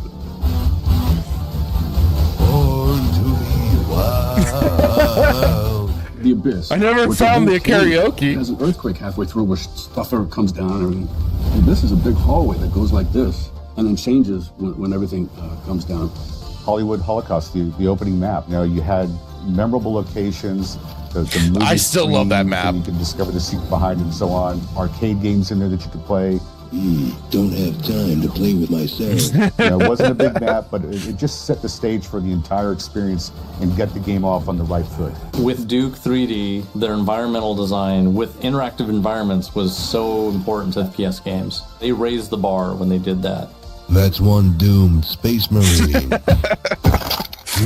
That was the first FPS where the world seemed that real. was the cool thing with the destructible parts of the environments that you could do. It was fun destroying the bathrooms in Hollywood Holocaust. There's a nightclub and there's a pool table and there's a bathroom. I can't really remember seeing any game prior to that kind of nailed that feeling of authenticity. We can't compete with what Doom does well. It's very dark, gritty, very serious. So we decided to do a lot of things that Doom wasn't doing. gave Duke Nukem a voice. So that's kind of an interesting point, because again, they were trying to do something that wasn't being done, and I just feel like it's the opposite now, where everybody's just trying to do what was successful, and they're not trying to look to branch out and get creative like this anymore. I mean, I know there are the few games out there that do, and the thing is that, at least, and this could just be my nostalgic brain, it just felt like there was more of it going on then, for this time, for Duke Nukem and stuff like that, than there is now, because it all feels very formulaic. And again, I know we do get games like we do get from indie titles and stuff like that, not always the AAA slop, but there are those few out there that are doing something a little bit different here and there. But again, I think because it was just such a fresh thing, we were just seeing so many different things cropping up that were in a mind taking risks here and there. And there were clones, of course, back then, like brought up with the Doom clones and everything like that, trying to base themselves off of that. But that was the thing, like, they quickly would they usually would fail, but they also, some, like it was, doing something a little bit different to separate itself and have its own thing. And like, what was it? Dark Forces 1 introduced grenades. And that's what we see, like Duke Nukem also had the pipe bombs and stuff like that. So that's what carries over. Everybody was, they were matching things together, taking what worked from other games, but also still making something that was uniquely to their own system, their own engine sometimes. Dan Blacker says, pretty sure played it on PS1. Like I said, I saw it on PS1. It was a PC release as well, so it was probably that. Hassan says, yeah, there's no innovations or clever programming solutions. Devs just buy an Unreal Engine subscription. Yeah. Was it Unity, Unreal, was it the Crysis engine, Crytek engine from the Crysis devs? But I don't think there's been anything that's really come from that anymore. And I think there was one for Battlefield as well, but I kind of forget what that one was called. Right. We added humor to the game, interactive environments. I love that the animators took the time to show Duke perched on top of an alien neck taking a dump. That is just the best thing ever. And you add in that interactivity, you add in the character of Duke Nukem, you add in their over-the-top mentality and, the weaponry and that was in that game. You had an instant classic with Duke Nukem that took first-person shooters to the next level. Yeah, even the shrink ray's fun. Like, it's just the shrink ray was fun. Shrink people with a shrink ray. You could go up and stomp on them. I just thought I smiled and laughed. That was hilarious to do in the multiplayer on the N64 too, like I said. My combat boots that were used as the boot, and then, of course, Richard Gray will tell you later, one weekend, they needed to make an art tweak. He wore his own combat boots. That's my foot. Those are I still have the boots right here in Texas. He has a pair too, but I can tell those are my blue jeans. And he loves to brag about how he stole my glory by putting his foot in the game. You son of a bitch. You one-eyed freak. When I recorded the first Duke Nukem 3D game, Come get some. I did not know there was any kind of following whatsoever until 1999 or 2000, when I got my first invitation to a convention. I was flown across country, first class, put up in a really nice hotel, and they pay me, and the fans acted like I'm some kind of superstar, and I was baffled by it. I was absolutely blown away that people came out to see me. At the end of the convention, they said, hey, thank you so much. You helped bump up our attendance by like 5,000 people this year. And I'm like, what? I can't believe anybody even knows this game. And they couldn't believe that I didn't know Duke Nukem 3D was a big deal. Early days of the internet, and also just, that was the thing, like, I'm trying to think of like how to put this, because like I mean, like I said, I didn't play Duke Nukem until it came to the N64, and I'd say, like, especially for this time too, like with certain voice actors, they did get and we started getting more voice acting in games, spiked their popularity in big ways. Even probably with, I'll always, for some of the best voice acting, I always defer to the Legacy of Kain series personally. I think that has some of the best acting done from Simon Templeman, Michael Bell, Tony J, Rene Aubergenois, and all of them. Like they all did. The whole team did a fantastic job on that. Let's rock. Duke 3D was a game that kind of put us at the same level as id Software, and so that was like Doom is for wimps. So Duke turned into a fantastic game. If I had to pick between doing the first Quake and doing Duke, I would pick Duke. I feel more happy about what we did. It was so fun. I had so much fun playing through that entire game. They did what they needed to do right. That's why you still know who Duke Nukem is now. Hell 20-some years later.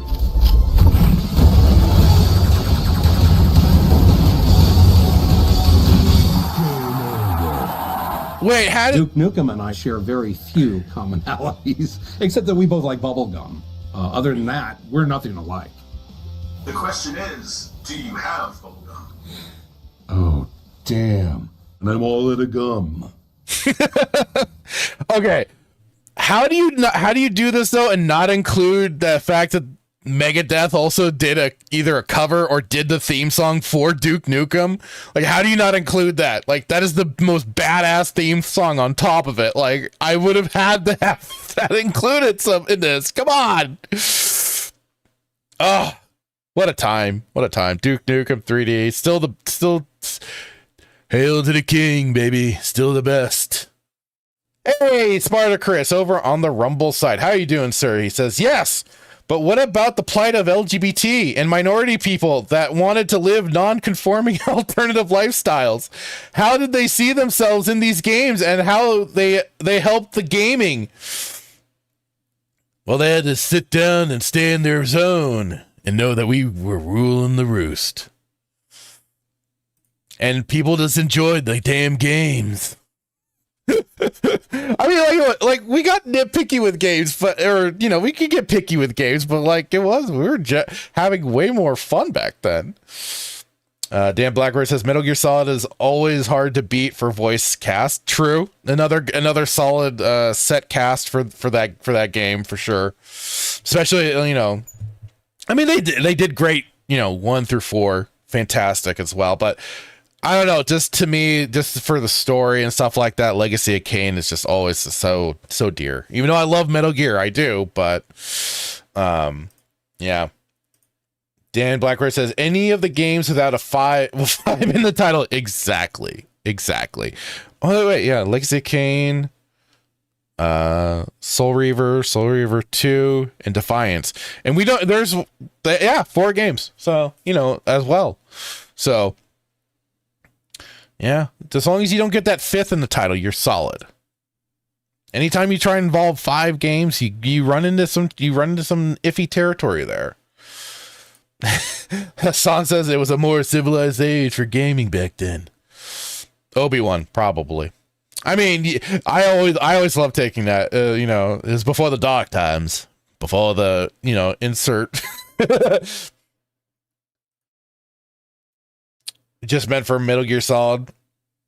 What? Just Metal Gear Solid 1 for the best voice cast? Because I mean that was before David Hayter, before he got all really gravelly with the Solid Snake voice and everything. Good times. But yeah, I just thought that was cool. Some Duke Nukem history, love and creation, all that jazz.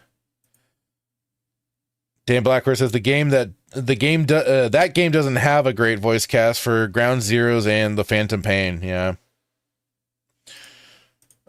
Spartacus says, I know this is later, but I remember looking forward to Star Wars The Force Unleashed and 2. I remember looking forward to Force Unleashed 1. I really did. I enjoyed it for the most part, although it still kind of I still felt let down in some regards. I didn't after you play something like Jedi Outcast, you want that lightsaber style combat, and it was just such a hack and slash. It's still fun and everything, but just didn't have the same feel to it. But it was, I mean, the destructible environments was cool. How you could mess around with the stormtroopers and stuff like that. Throw them around, how they would grab each other, and then you'd basically throw multiples around. Kind of daisy chain them. Was always hilarious. 2 just felt such like it felt more DLC than a proper full game. Dan Blacker says 1 to 4 are all the classic voice casts. I'm looking forward to your Empire at War playthrough. Yeah, I'm going to be doing I asked you which campaign you wanted me to start. Did you want me to start Empire, Republic, or the Tiber Zahn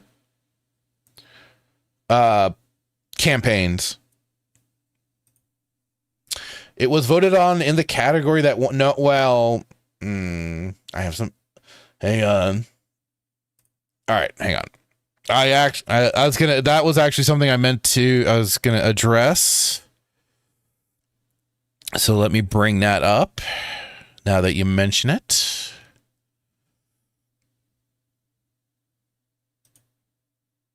So, oops, I meant to go to my channel.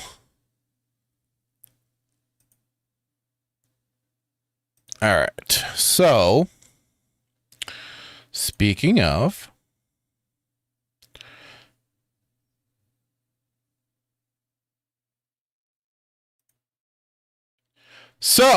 the voted on categories, we had, I was asking people what to go forward with for playing this, because I was playing the Star Wars Galaxies emulators. I played 3 different ones, and I wanted some suggestions if you knew of and this was my fault for not being precise in what I wanted to, tell people.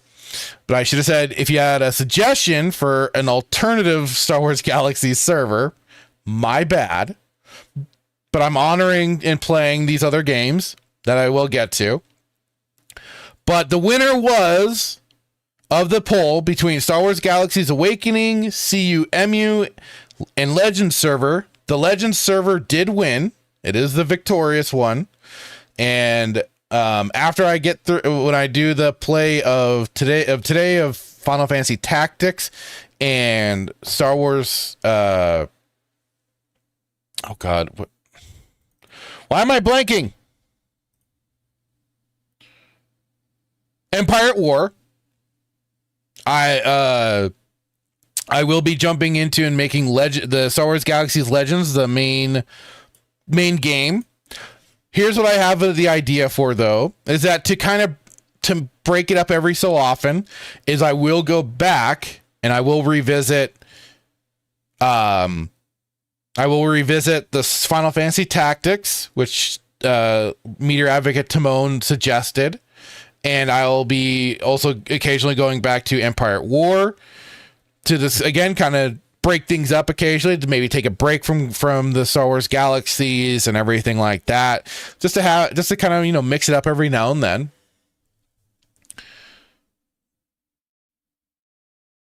Damn, Blackwood, all of them. It's the whole saga of one.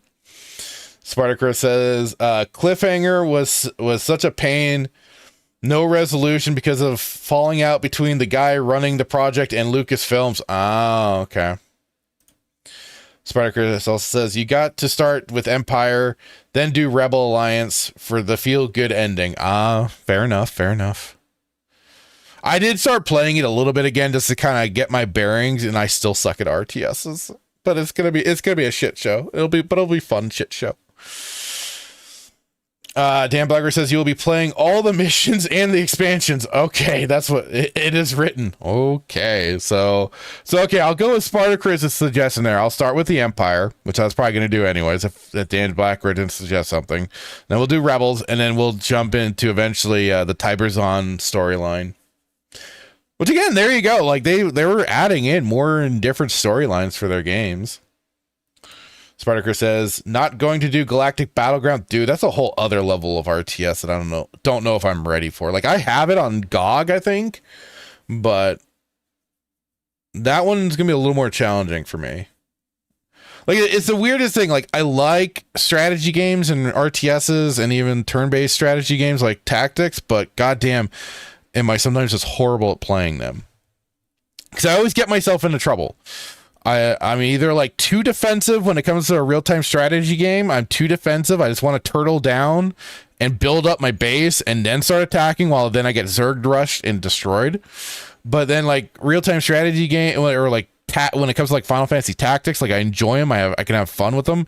But man, I just get myself in trouble because I just want to start going after the enemies, and then I lose track, and then next thing I know, like my healer's dead and I'm screwed.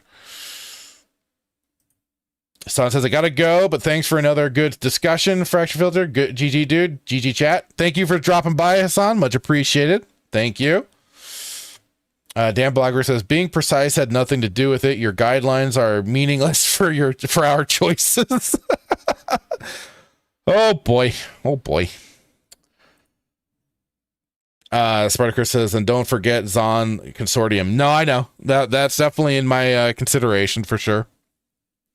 Faux show, faux show. Okay. That's why you need Simon the Killer Ewok for Galactic Battlegrounds. Okay. Okay. All right. Now, let me get things fired up here. I gotta get the emulator going.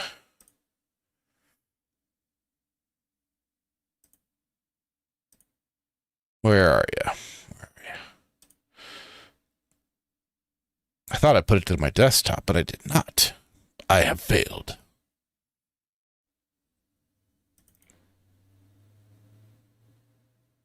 Hopefully this works out well enough.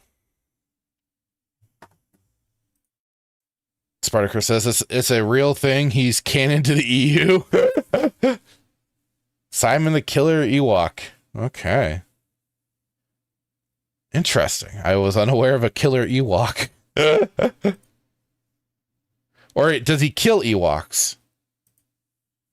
Because I know we kept wanting to. My brother and I set up wanted to set up Ewok hunting parties in Star Wars Galaxies.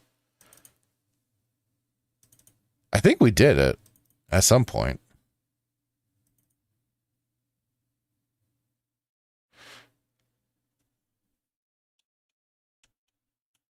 Okay, here we go.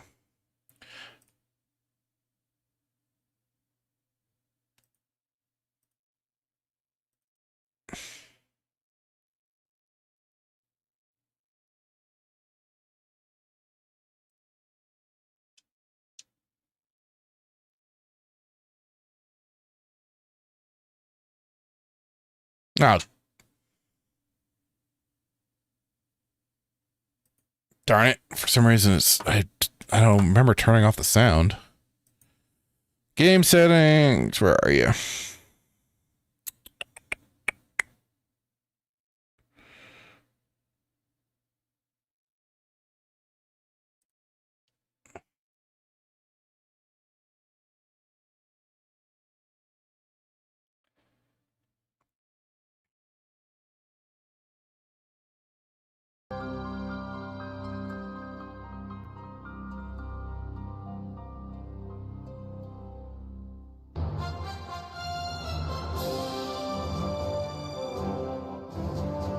Okay, there we go.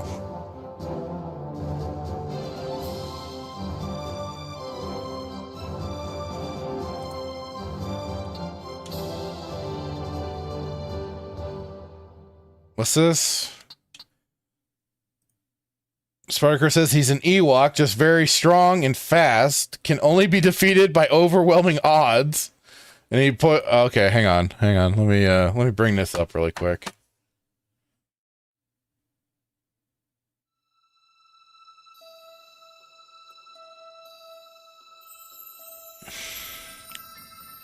I got to nose.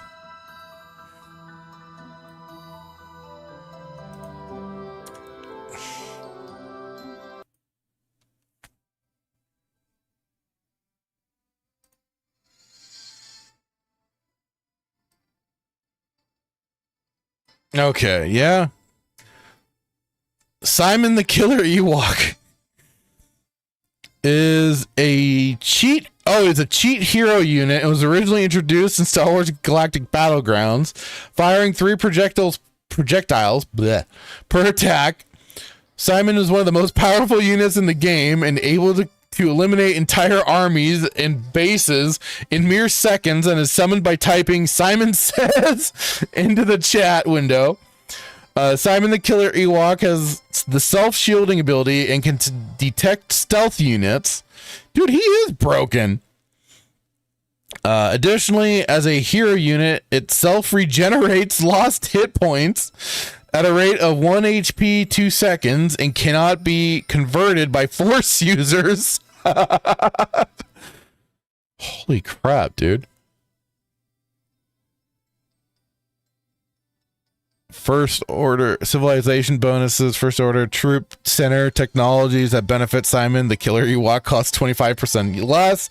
Geonosians, basic armor, light armor, heavy armor are free. Requires war center. Zon Consortium, Zon Consortium, okay. War Center technologies that benefit Simon the Killer Ewoks cost 15% less. Tracking and targeting computers is research 30% faster. Simon the Killer Ewok have +2 LOS. And search radius. Oh, God. There's a little bastard. A little bastard? That's freaking hilarious. That's great. I love that.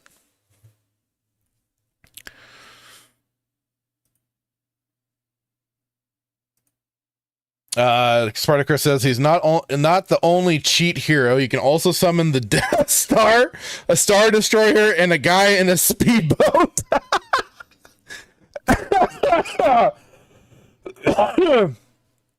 Oh, that's great.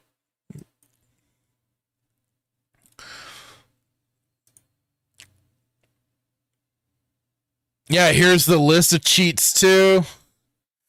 So there's Simon the Kill creates a Bongo Marauder.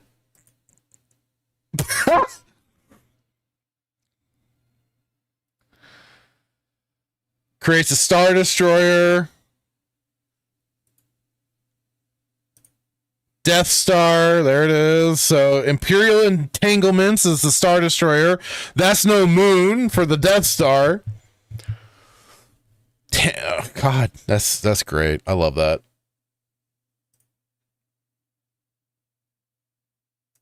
More things that are sorely missed. All right. Let's get this going. Oh. All right, here we go. I am Arazlam, student of Ivalis' middle age.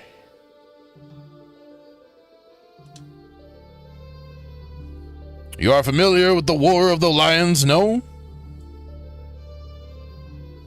It was a bitter war of succession that rent the land of Ivalis. I'm probably pronouncing that wrong. I'm gonna stop. Until we were first mentioned to Delita Harald, the hitherforth unknown young man, the hero who would draw the curtain on this dark act of our history. His is a heroism of great renown, a story familiar to all who dwell within our land. But what the eye sees is oftentimes a mere fragment of the truth. Always is. There was another young man, the youngest of House Beelv, long famed for producing leaders of knights and men. There is no official record of the role he played on history's stage. However, according to the Durai papers, the existence of which became known to the public only this last year, they had long lain concealed in church archives. This forgotten young man is, in fact, the true hero. The church maintains he was a heretic, an inciter of unrest, and a disturber of the peace. Let's go! Which account is to be believed? Join me in my search to uncover the answer. But before we begin, might I ask you to share with me your name and the date of your birth?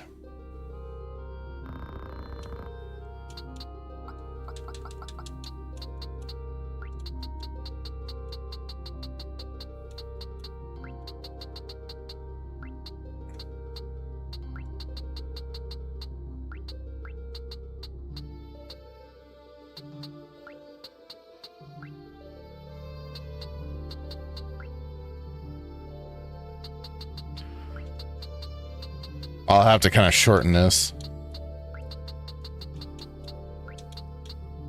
There we go. Yes!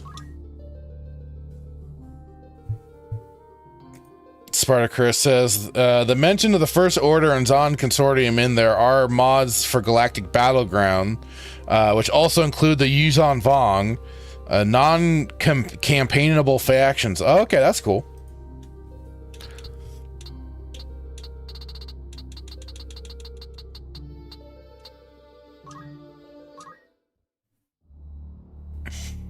All right, while this is playing, I'm gonna go and get another cup of coffee really quick.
Okay. It's at least the nice thing you can always count on for Square Enix games, especially as they got along, is some long intros.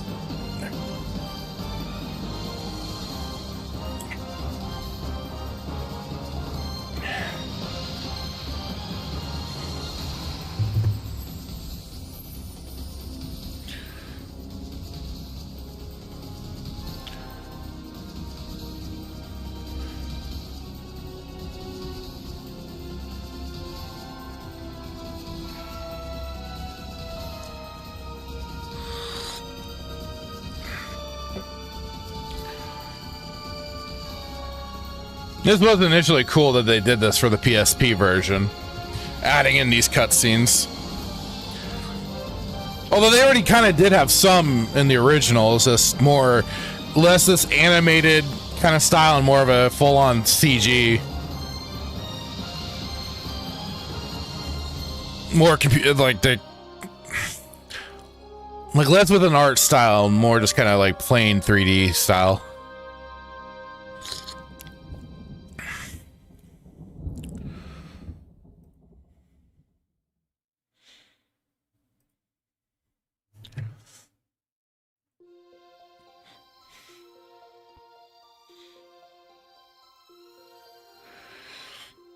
O Father, abandon not your wayward children of Ivalice, but deliver us from our sins, that we might know salvation. Lady Ovelia, it is time. I'll not be much longer, Agris. Calm your tits, Agris.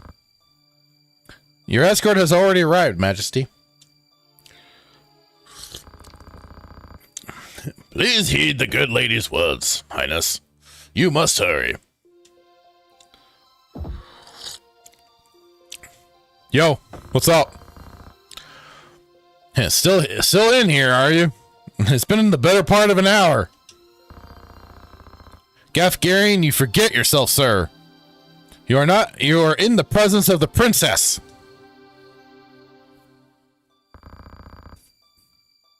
Mayhap bowed heads would less offend. You would do well to waste less time on idle pleasantries.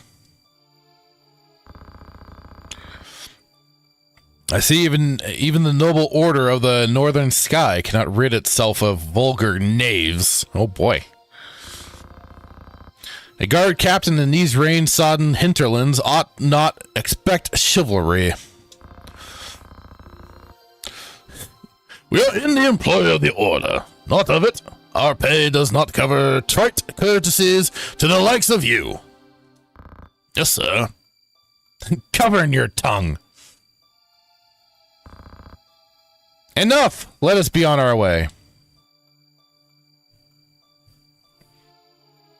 It's funny, too, when I first remember seeing this game, there was a friend of mine that was playing it, and he loved, like, because he played, like, ogre battles, stuff like that. He loved the strategy games like this, and he's the one that got me into, like, Final Fantasy, and other RPGs and stuff like that. But I remember this one, because I was really high on Final Fantasy VII at the time.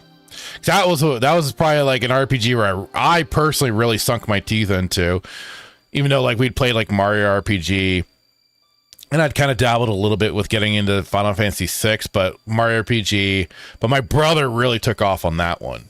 But Final Fantasy VII for me was, like, a game that I just gravitated towards and played the hell out of. And so when I started seeing him play this, and seeing, like, what I mockingly called the paper cutout summons and stuff like that, I could be a little asshole. I do not deny that.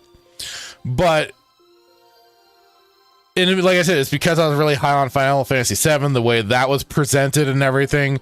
I didn't take into consideration just exactly what they were doing with this game, what had already been set before with some of these tactics games. And so I remember being a little bit of a dickhead, but when I started playing it myself, going through the story, I did fall in love with it. And then, of course, knowing that Cloud and Aerith can make an appearance in the game, I marked out big time there. But yeah, I said at least tell that little story about this, because like I wasn't too high on this initially until I actually took the time to appreciate and play it. The Father watch over you, child, and you, elder.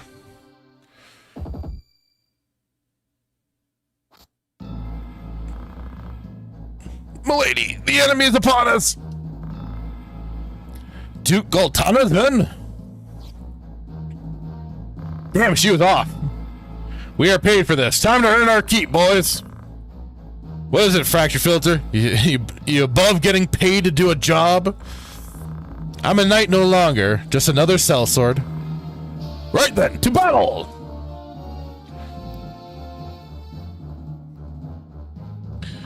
Dan Blackberry says, I hated all these tie-ins. Just give us another proper sequel or turn-based strategy. Fair enough. Well, if you're referring to like Cloud being put into this, that was just more of a fun little like Easter egg than because I think it was a special battle you had to enter into.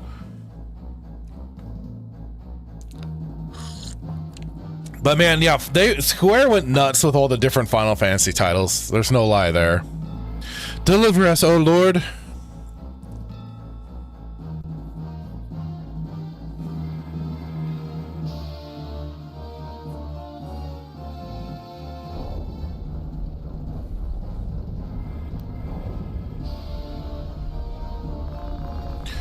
They bear the crest of the Black Lion. Duke Goltana must be mad. Does he mean to start a war? Probably. You there, wench! You cannot hope to defeat us. Yes! You will surrender the princess. If not, well, I would hate to see anything happen to that pretty face of yours.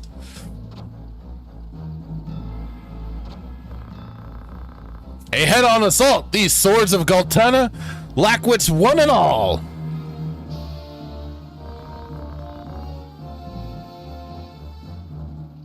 Dan Blackburn says all the tactics type games, they made one for 12 as well as a sequel, was very tedious. Huh. Well, like this was like an entirely independent game. It just had the Easter egg. Oh God. Barter Chris asking, ready for Melee Case Felicia Day? Dude, I just can't believe that they also now have to start rewatching The Guild on top of already watching the full series for that. I don't even like. We aren't even forced. I just wonder how they're gonna handle it. I mean, the book was bad enough, but now having to watch that woman on screen, good lord. But I'll certainly be watching the replay, and I don't know if I'll watch the replay of episodes that they do, but I'll certainly watch the main event. Oh, because I probably won't be able to catch it live, but I'll at least be able to catch the replay. In that case, we should be able to handle this without you, Gafgarian. Mayhap you could, but there's no money to be made in that. Lad, fraction filter, with me! Yes, sir.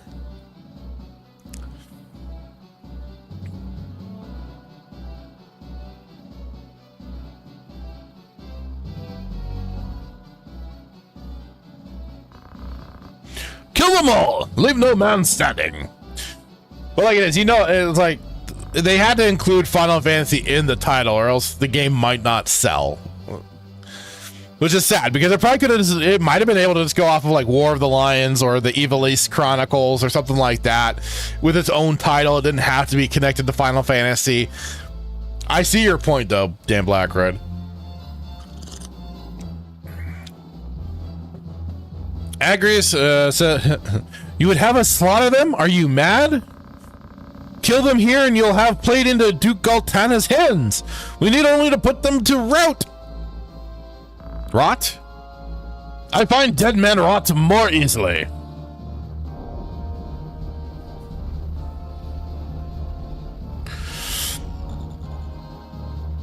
The only kind of thing that sucks at first is that you do have these guest characters that'll act on their own.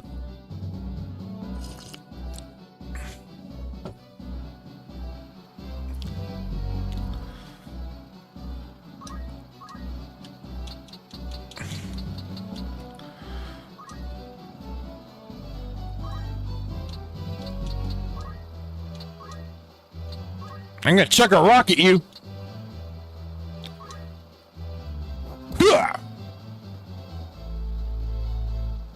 Yeah, suck it, bitch.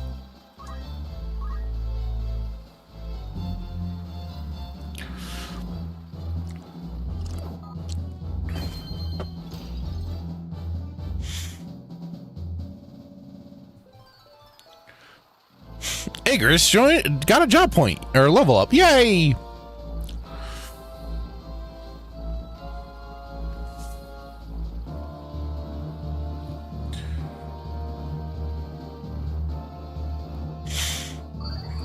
Potion, mother.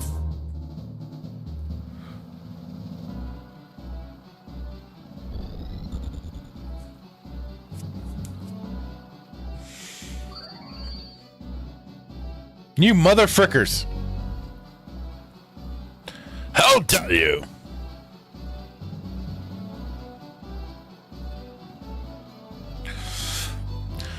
I'll destroy you.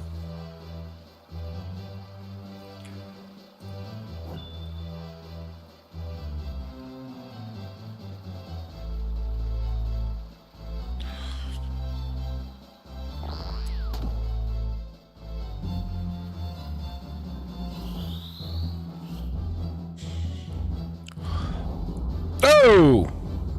Why'd you say? Wow!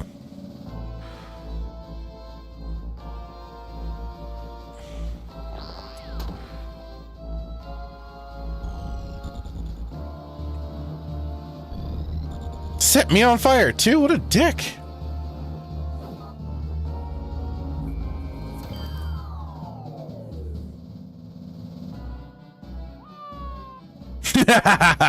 Oh, dang it. I meant to set up because I've got a feeling I'll end up dying. So maybe if when I do decide to play more, I'll have to have my death counter back, because I had set up a death counter when I was first playing System Shock 2 Remastered.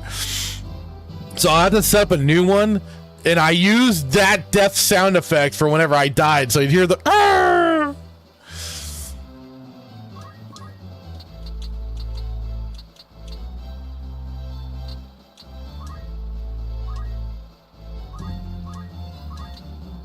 Go after the healer!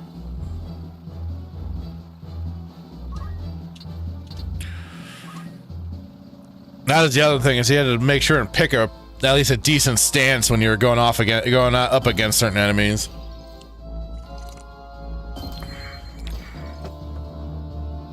Ooh, stopped one of them.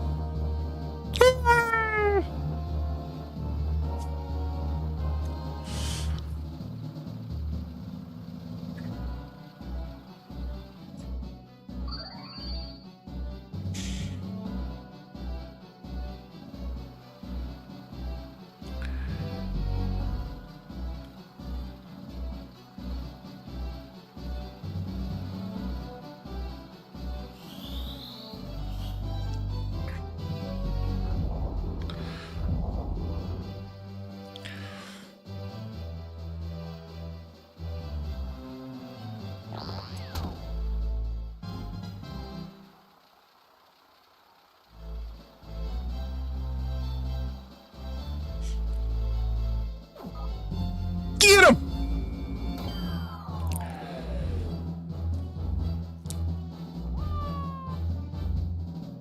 Noise. And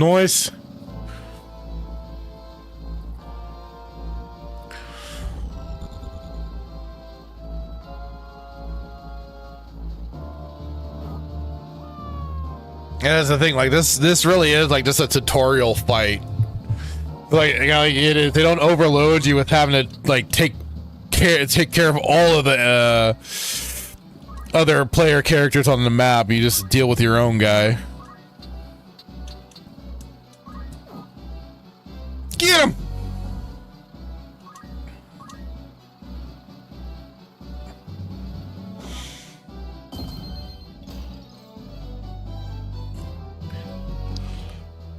Ooh, stopped him again.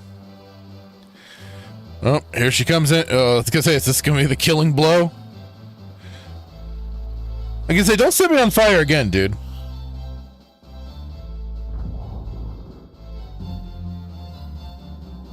Alright, he's still holding strong.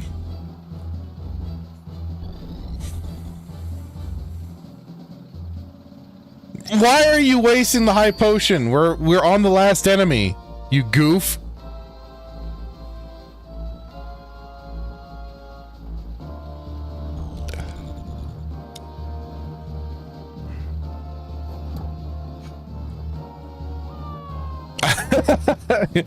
Died by stoning.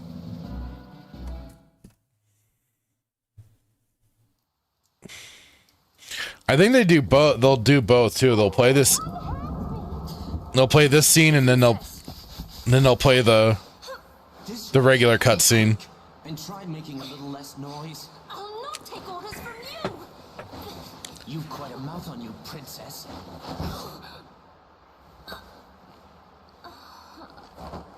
Forgive me. 'Tis your birth and faith that wrong you, not I.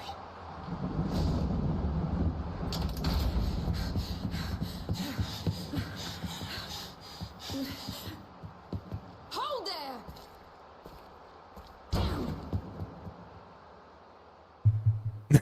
there! Spartacus. Death by stoning. They were either an adulterer or gay. I'll call him a fruitcake.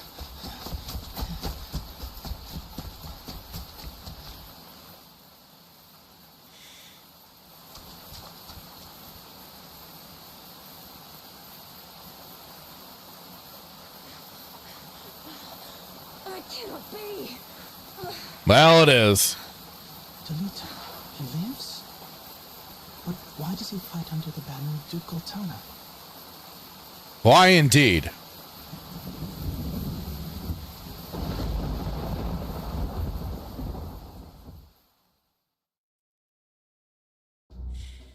Find out on the next episode of Dragon Ball Z. Records of the hero Delita first appear 1 year before the outbreak. Ah, crap. The last of the 50 Years' War saw knights returning from the front stripped of livelihood, their fealty to the crown and nobility abandoned. Many became rogues and traitors. Oh no. Men donning the thief's cloak and plotting treason against the crown. It was a time of great unrest for Ivalice. Murder and theft were commonplace. Many were the young adventurer and mage who stepped forward to counter this threat. Of such, the city of Garland too saw its share. Chapter 1: The Meager. The Meager? Royal Military Academy at Garland.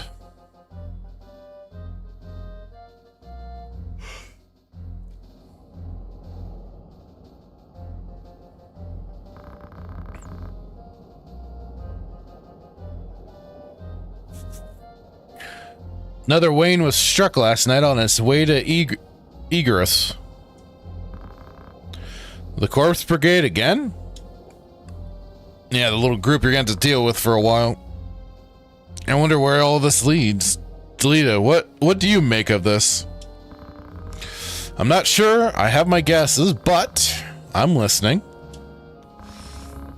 I think Duke Larg is coming. Larg. Harg. Is coming to Garland. Duke Larg? Why?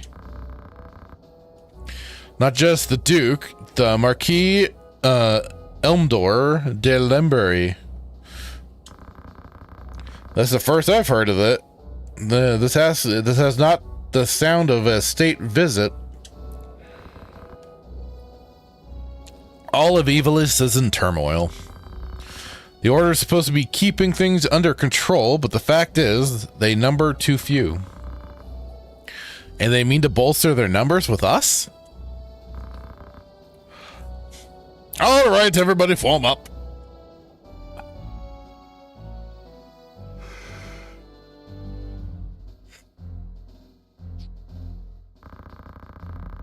The Order of the Northern Sky has an assignment for its Knight's Apprentice.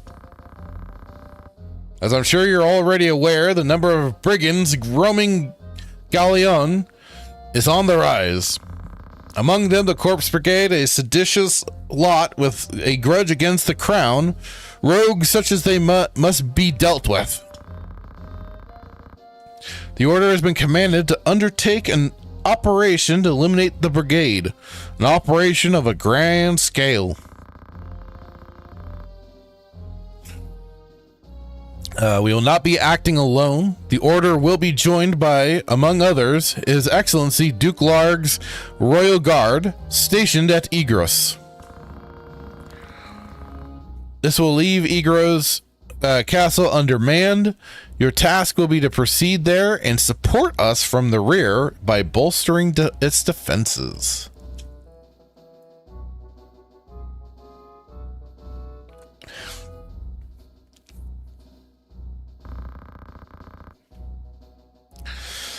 The time to take up arms is upon you, young apprentices. I've just received word that a band of thieves routed by our knights flees here to Garland, seeking refuge. We will move to stop them and finish the task of our brothers. You young apprentices will accompany us. This is but a squall before the storm of battle. Prepare yourselves at once. Dismissed.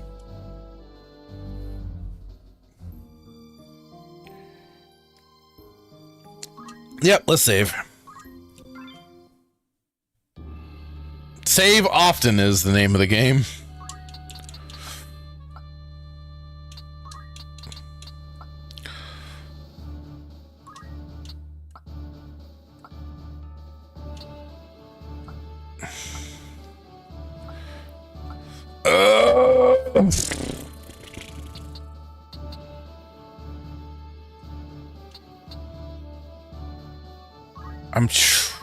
trying to remember.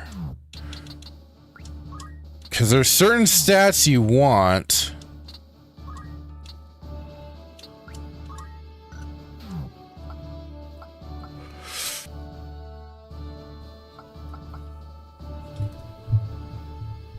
Because like the bravery and faith are determining factors for some of these classes. I'm trying to remember. Because I want to say, probably want this.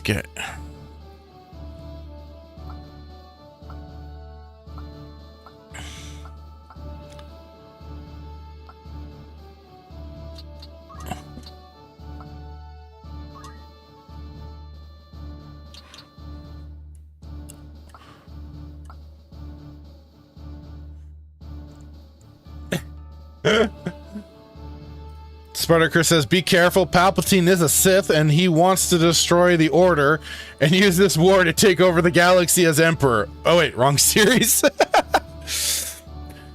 I'd be aware. You gotta be wary, man. Palpatine, it doesn't matter to the galaxy, he'll take it over. He knows how. Let's see. I'm trying to remember. Let's see.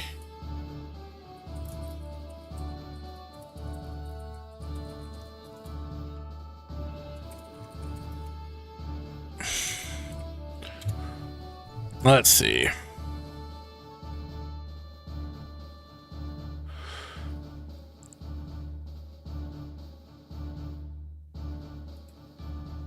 I guess I should be specific to War of the Lions.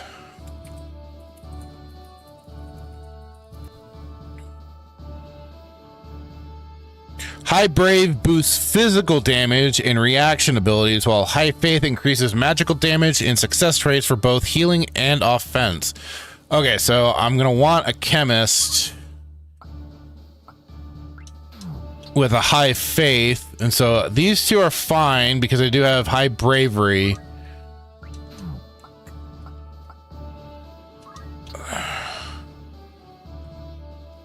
The Squire would probably make a better healer. Shit, she would too. I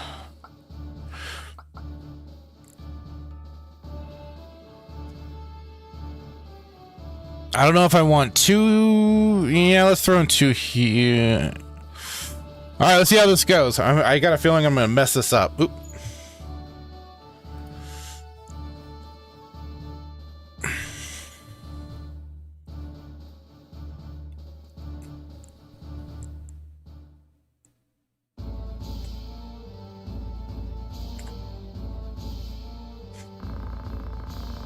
Rogue. What have we here? We moppets? Is it? Our luck's went and turned for the better. All right, lads. Cut through these ones and we're good as fled. We'll make quick work of them and don't be leaving no squealers behind, neither. Make them squeal like a pig.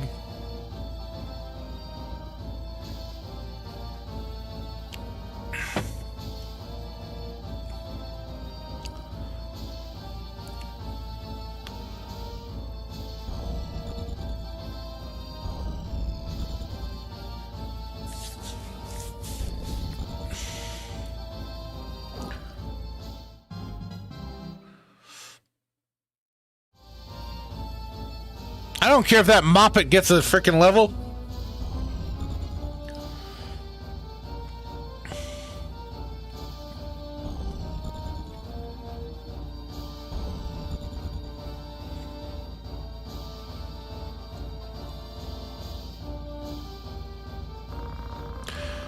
Deleta, careful, fractured filter. Remember, the well-aimed thrust pierces the mail.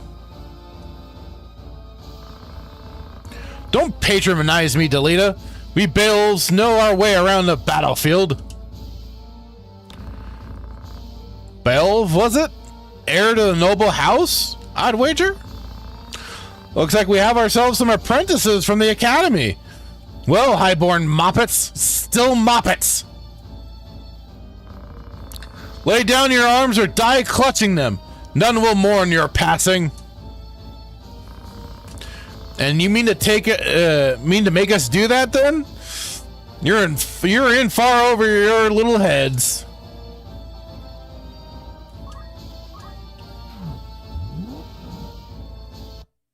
Oop. God dang it.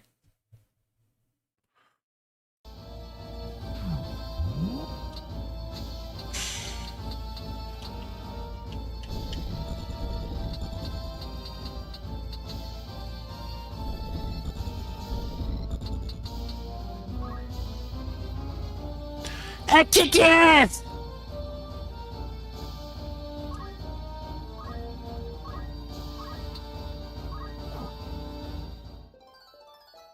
I gained a job level. Woohoo!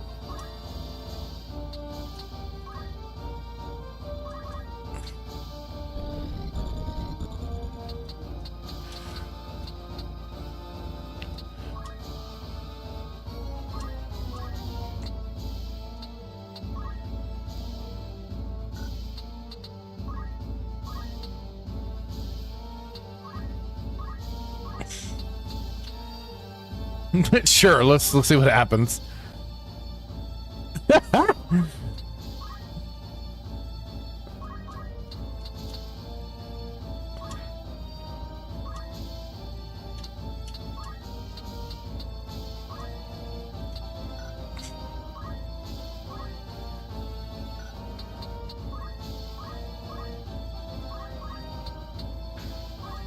I'll keep him over with this group.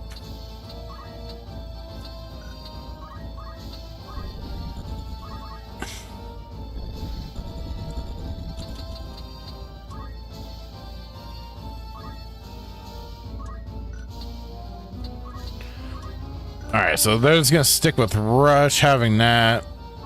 Alright. Get him, Delito! Spartacus says, that fractured guy sounds like an arrogant prat. Yeah, he kinda is. That's how he starts out, at least.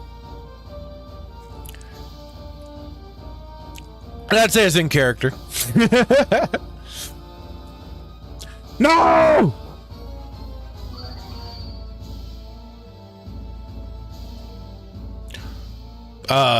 Delito, why did you go all the way down there?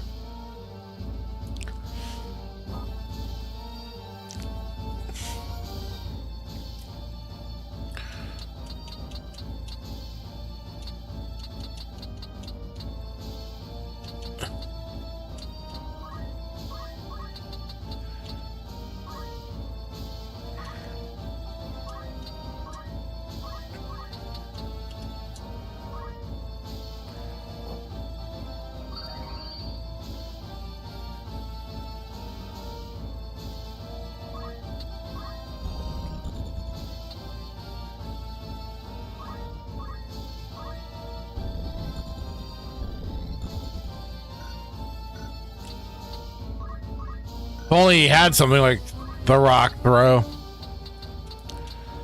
I don't know if I can... I'm just gonna move him in there.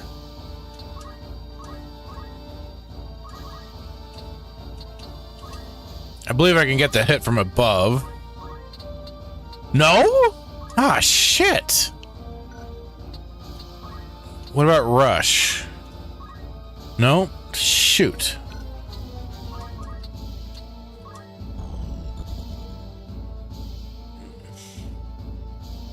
No!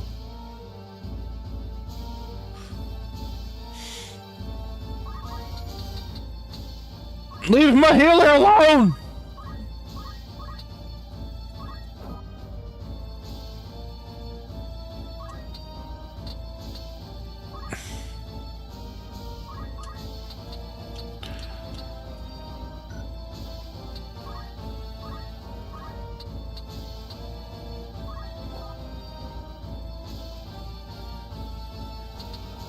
I could have sworn you had a slight advantage when you were above them like that, but I guess not.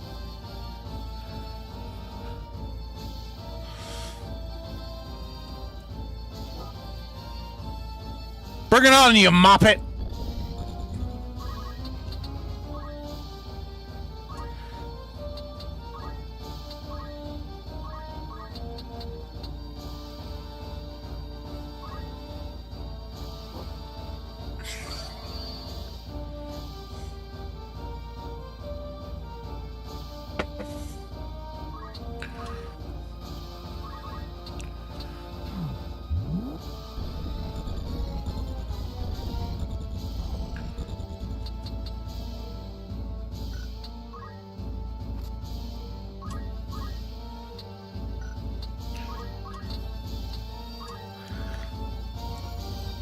You son of a... You're taking that kill, you dickhead. But, I mean, better he dead than getting healed again.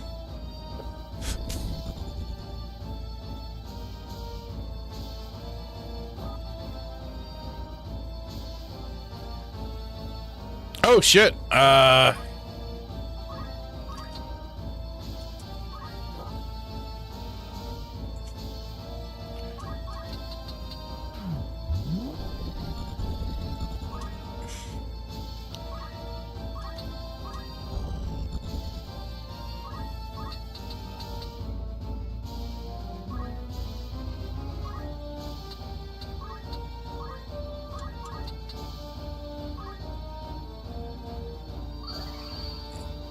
No! Ah, fuck. Damn line of sight shit.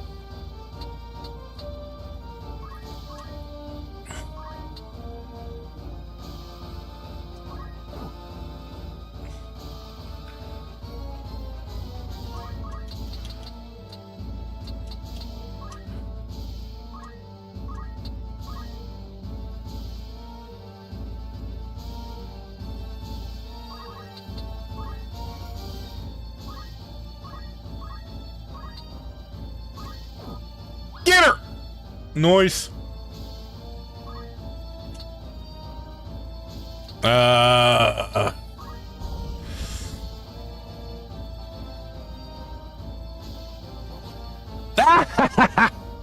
Miss, bitch!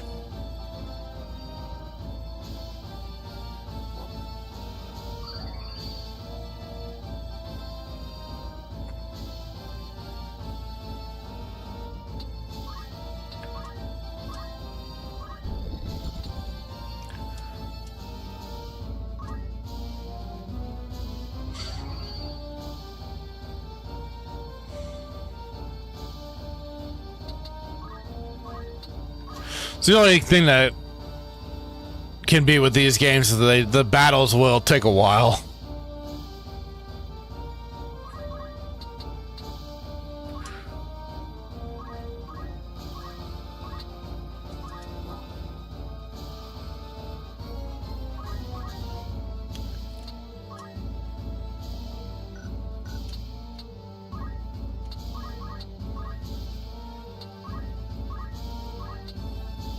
Finish him off!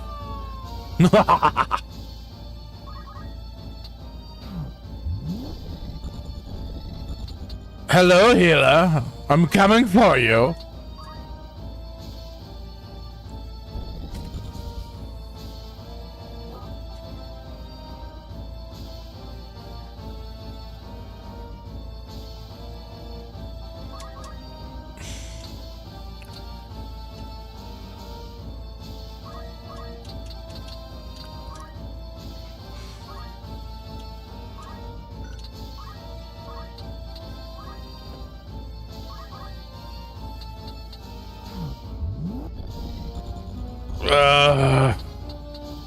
Yeah, throw him there.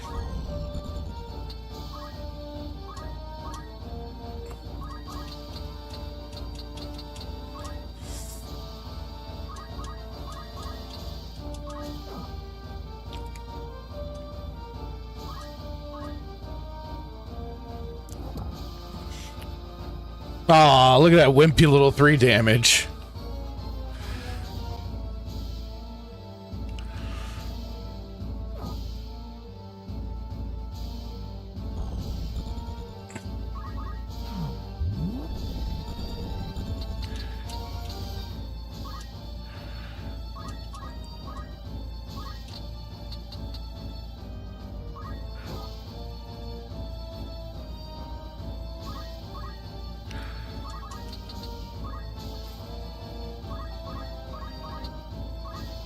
Get him!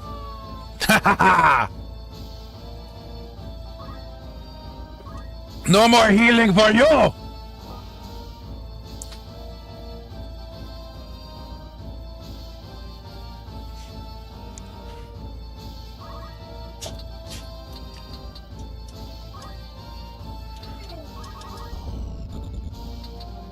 Now I can just have them wait. Now we get to chase the squire! Hey,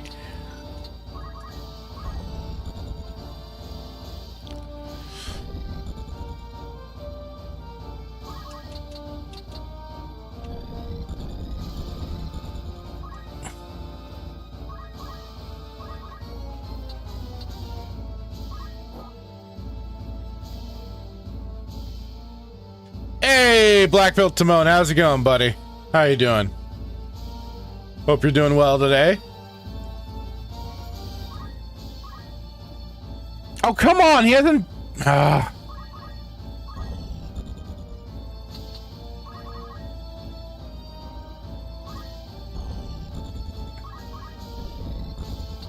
Let me collect the treasure chest!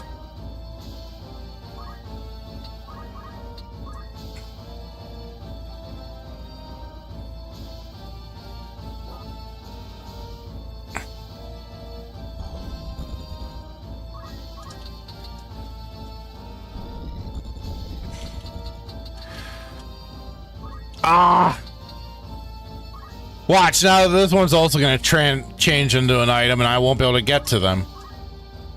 Oh! Yay! Obtained broadsword. Alright, let's go.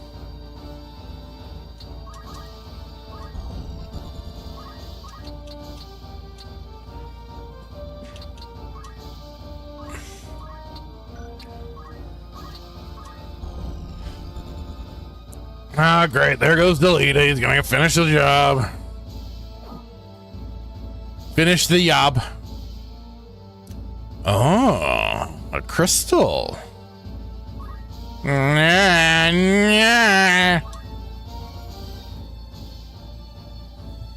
Oh, are you? Timon saying he's playing Final Fantasy Tactics on the PS5. So are you playing that new version, the Evil East Chronicles that came out? I was really iffy on that because I wasn't sure what was going to be altered and everything, and I didn't want to. I wouldn't want to support that. Although I got flack for talking about the possibility of that happening. But I think I'm well within my rights to be iffy on games coming out and the possible censorship and changes they make. All to fit the modern audience. Honest work would see them die old in bed, yet they chose instead this early grave. Why persist in such a folly? Because they're retarded. Oh, okay, yeah, Timon's playing the Evil East Chronicles. How is it? I'm still on the fence. New recruits complete first battle in Garland Magic Academy. Yay! So yeah, I have this connected to retro achievements. So that's what that was that just popped was retro achievements. Spartacus says Table played the first Final Fantasy and started the second in his channel. Oh, that's cool. I haven't gone that far back to play the original Final Fantasies. The furthest back I've gone is Final Fantasy VI mostly. I think I might have sampled out checking out the earlier ones, but I've just never played them. Or at least not played them to completion. Timon says, didn't notice anything different. I've only played the PS1 version. How do you feel about the UI changes? I felt they were too cluttered. When I saw like the trailers for it, like I felt like some of it was like over design to me, and it kind of felt unnecessary. But I'm kind of curious what you're thinking of it. To move to a location on the map, place the cursor over its corresponding marker and press X. Delete. When at a city or castle, selecting a symbol and pressing X will open a menu displaying the various establishments at that location. If you are unsure what a particular menu option is for, press select to view more information about it. Press triangle while on the world map opens the menu from which you can access your party roster or save the game. Game's various tutorials can also be accessed from the main menu. These tutorials provide in-depth explanations of various aspects of the game. Consult them if you have questions about how to play the game.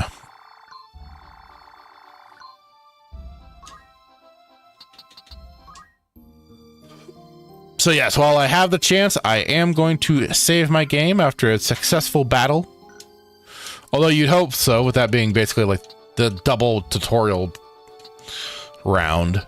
But let's see here. Warriors Guild.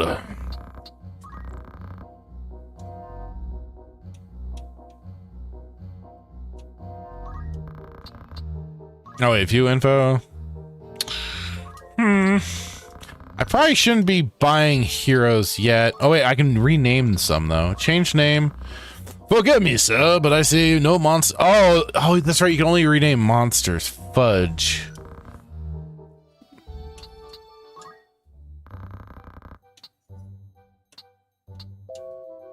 Melee battles allow you to fight another player using ad hoc mode.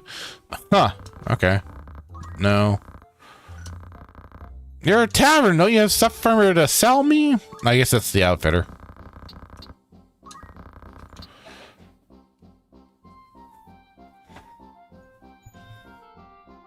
Black Pill Timon says the change I've noted the most is you can flee from battle from random battles on the map. Huh.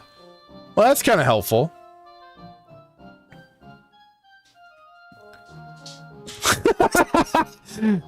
Spartacus, name one of the monsters. Felicia Day, Dave Filoni, Kathleen Kennedy, Bob Iger, etc. Oh no. Oh no. If I ever do get monsters, I might have to do that. Yes. Timon says the UI didn't bother me. Okay. Well, that's good at least. Like I said, like to me when I saw it in the trailers and stuff, I don't know. It is kind of like why. And I know they have the classic mode and stuff like that, but I'm just like, you don't need to overdo things, guys. Oh wait, I did get. I don't know. I could have just been being nitpicky, but okay. So I already have a broadsword equipped.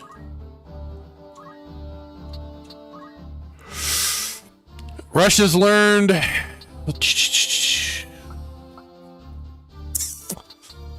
See, this is something I'm going to want to get as the JP boost for the job points boost. I did get a level, so let's see. Yeah.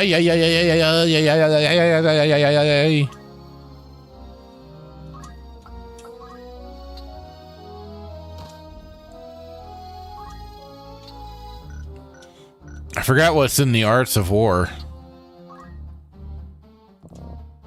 Brrr.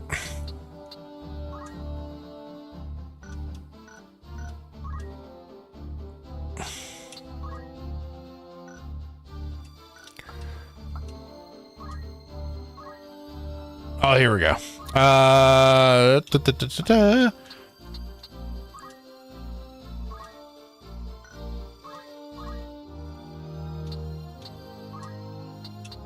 Oh, here we go.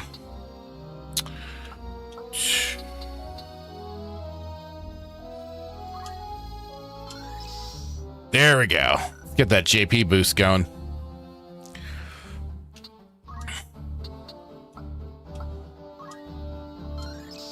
Free treasure hunter.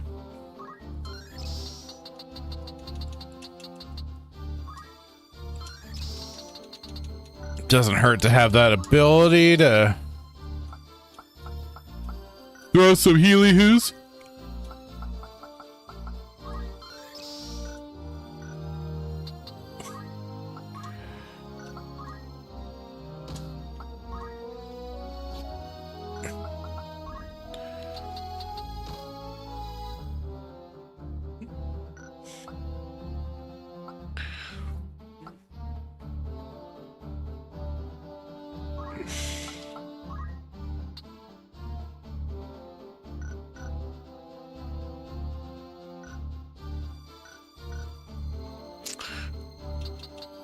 Trying to think if I want to get rid of. Ooh, Ooh, Faith 73. Damn. I wish I could just rename them.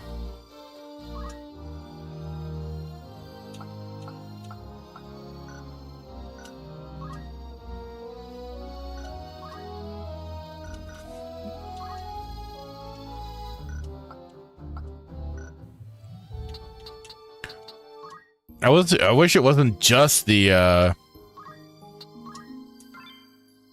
what you call it, the player, because you can rename when you do buy heroes. Let's see, how about this one? Let's hire him. He looks good. This will be my brother's character. So this will be Sheevster.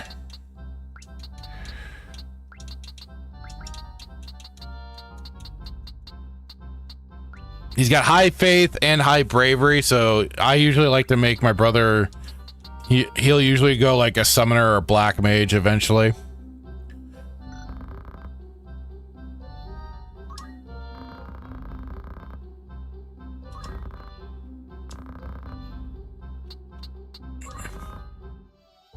All right, at least that's a start. I better buy some more potions. I'm trying to think of how many I left off with. 8. Let's go with 8.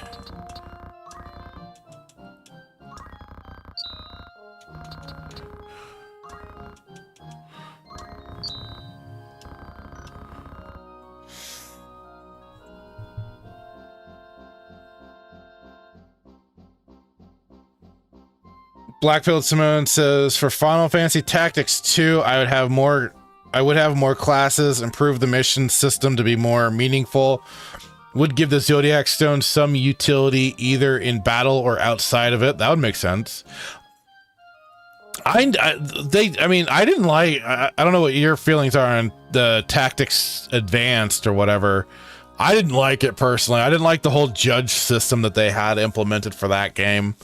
I thought you already had enough you were dealing with in battles. I didn't want like arbitrary bullshit rules to suddenly be thrown in at me. I'm like, what are you doing to me here? Spartacus quote, and if you pay 1,500, you could have a hero named after you. Why? Sheevster.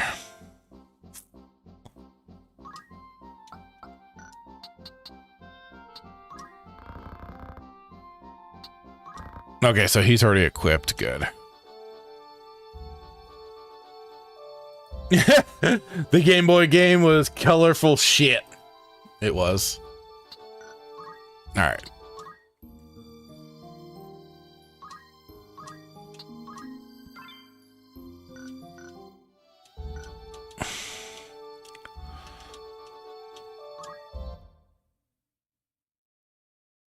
Oh, come on. Barbeneth Beowulf, a great hero in his own right, who had attained the distinguished title of Knight Gallant, approaches the hour of his death. The Beowulf Manse in the waning days of the 50 Years' War.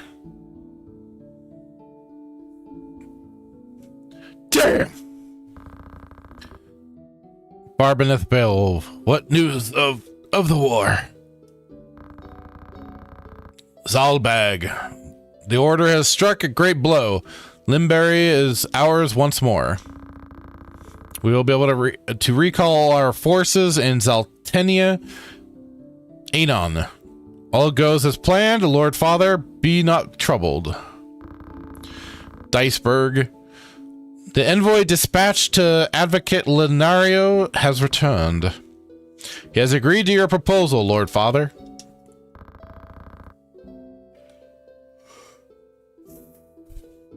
I feel like they changed the way the dialogue is between the PlayStation 1 version and this one for sure. Like they rewrote it. I don't know if they made it more accurate or not. Good, very good. Then the war will die with me. Father. There now, Alma. Do you want my last memory to be of your tears? Yeah, bitch. Cheer up. Jeez. Where's Fractured Filter? He should be here at your side. Diceberg, Zalbag, you are dear to me, but Fractured Filter is no less so. Though he be not the issue of the womb that bore you, my sons, still my blood courses his veins. Watch after him. I'm a bastard child. Let's go. Lord Father! You forget yourself. Hey, the dick. You have come. Good. Let me look at you once more on your face. Lord Father. How long has it been? You've grown into a fine young man. I would hear of your studies. You've been at the academy since spring, is it?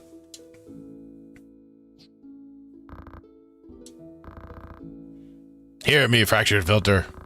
For generations we Belv have stood foremost of those who serve the crown. Ours is the soul of the knight. Become a knight worthy of your name. Tolerate no injustice. Stray not from the true path. You will know the path you must walk. A Belv can walk no other. I will not fail you, Father.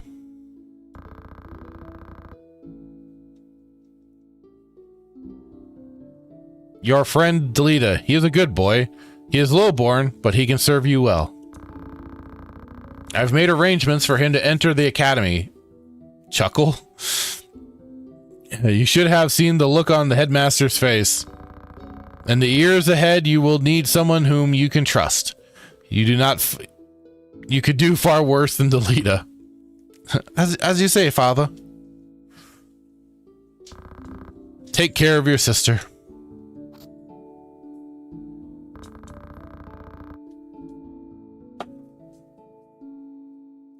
And show these brothers of yours what it is to be a knight. And as I recall, if I remember right, one of your brothers goes off the rails a bit. No! Spartacus says Fractured was at the whorehouse. No, it was Father. Father was at the whorehouse. Wait, no! Damn it!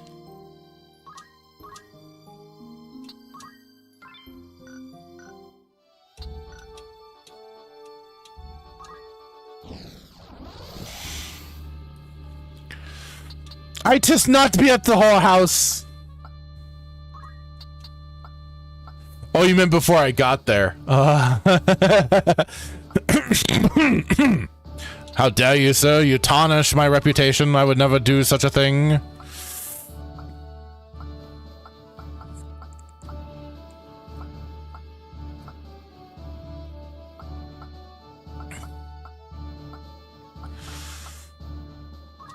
All right, Jocelyn, you get to be in. Commence battle!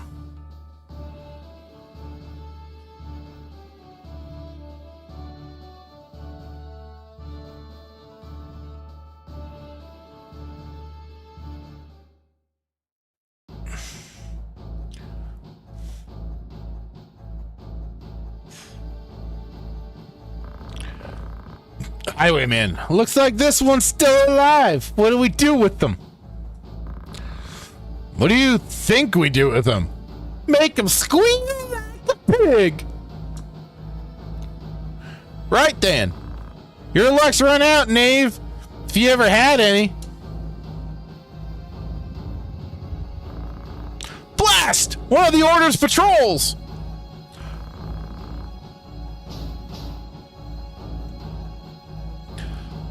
The Corpse Brigade! And they have a hostage in their midst. Oh, fuck! Okay, this could be a big determining factor for things. Because if you... God damn it.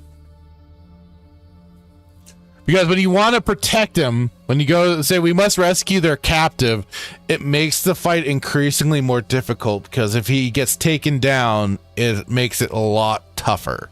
But if you're like, our first duty is to defeat the brigade, then you don't have to worry about him so much. But I'm trying to remember his name too. I forget his name at the moment, but it's going to be told to us probably soon. But he ends up holding it against you, which I don't blame him, but it becomes a story factor. But damn. Spartacus said, "Sure, yeah, your father was also one to visit the whorehouse too. He liked his ladies. Not one could hold him down, not even his loving and airheaded wife." Oh God. Let's go for it. Let's try and do we must rescue their captive. We must rescue their captive. To do less would be unbecoming of men of the order.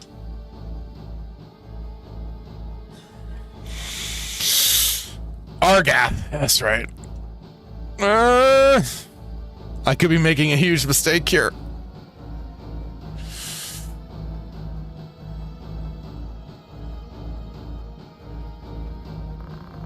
Reinforcements, and none too soon.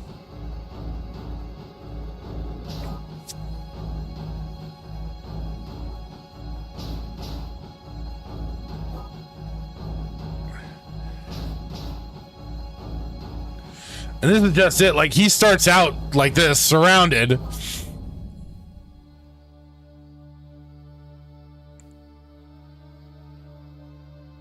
Interesting.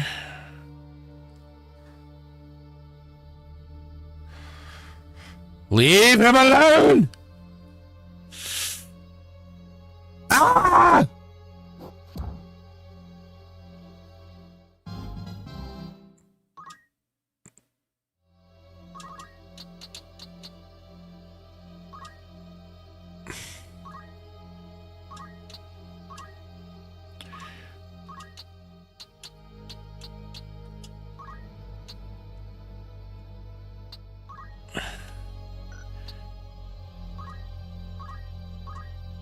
That's the thing that sucks when you aren't an actual healer. Your ability to try and do anything sucks donkey dick.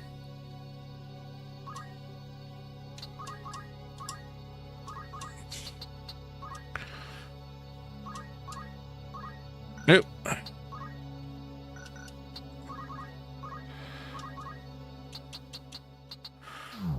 And it was kind of interesting because I was watching a video that somebody did, and like they say, like, if your healer is on their own or like out in the open, the enemy AI takes severe advantage of that fact.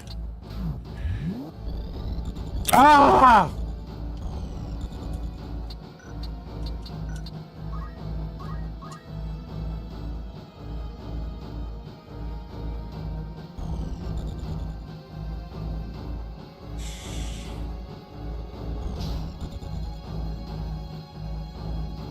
Okay, good. Now he's closer to me.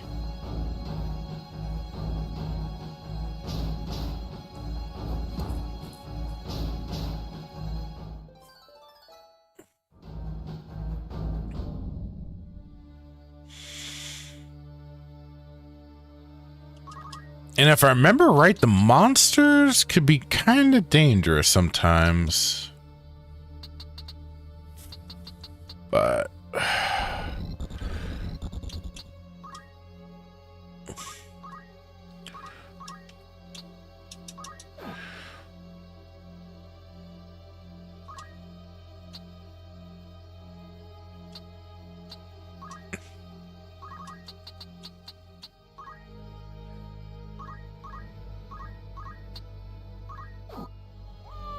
yeah, one down. All right. Whew.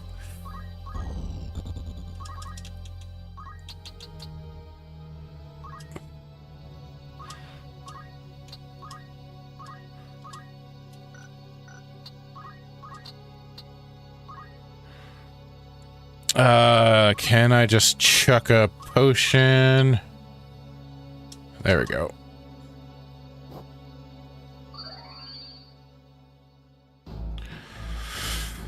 Okay.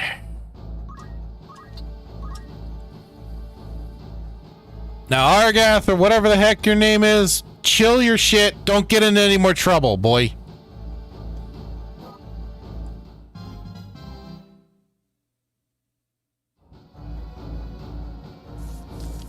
Whoa, Sparta, what the hell, man? Spartaker says, why are you trying to copy Minnesota Governor Tim Walz and his kink for horse cum? Damn it! No!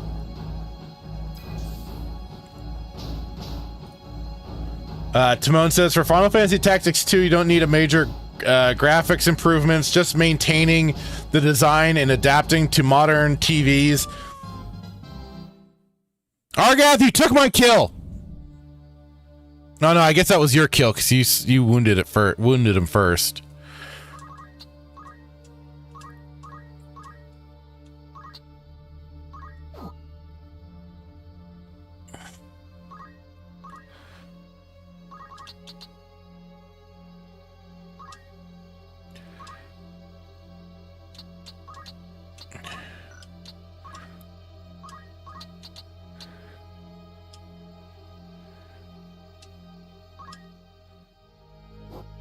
Look at that throw! Hell yeah! It doesn't need to be photorealistic, but also doesn't need to be bright and colorful shit. Oh, 100%. Like, you don't, I mean, that's at least a good thing about with today and, like, you know, pixel, I hate to say pixel shit games, but, like, you know, with more and more games adopting retro looks and stuff like that, especially with indie projects, yeah, they wouldn't need to. And I know I think there are still, like, games out there that have similar design choices like Final Fantasy Tactics here that have been popular and stuff, so it could work out.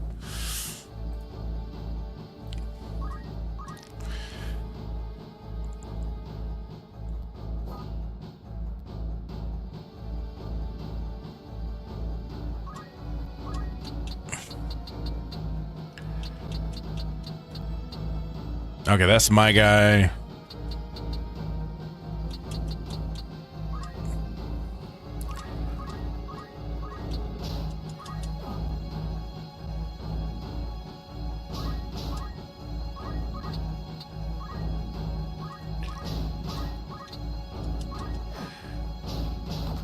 Ow!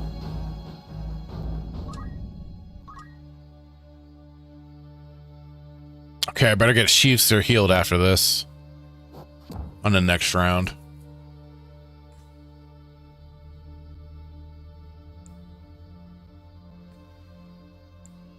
Get him, Deleted! Get him!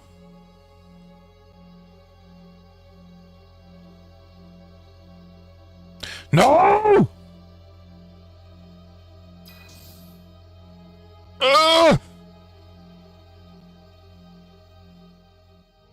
Shit!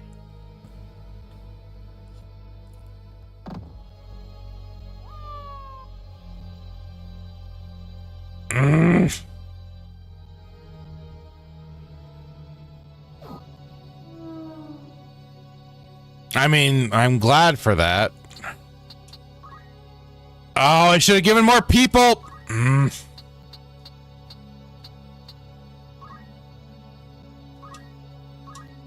Should have given more people items.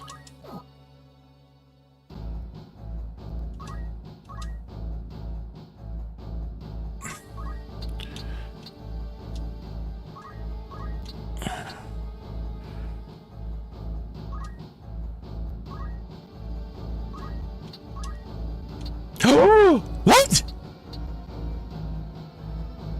Oh no! I don't have Phoenix down act. Crap basket!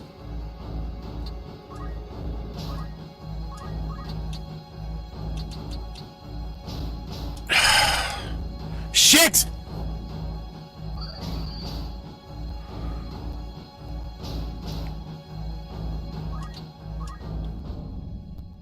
Forgot to check on.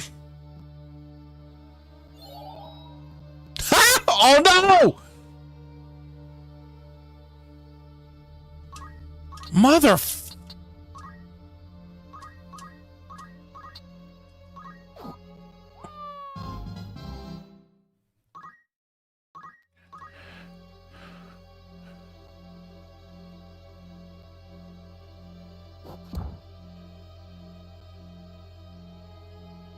forgot to check to see if Chiefster could have learned Phoenix down before this. Damn it.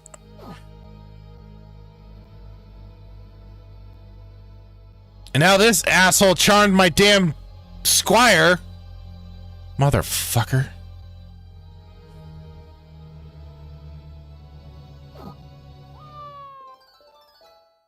Okay, we should be okay. We should be okay.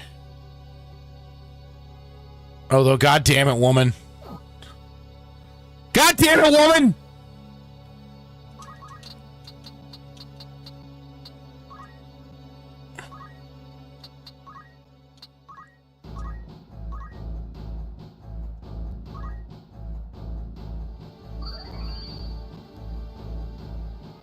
See, this is why you can't take women into battle.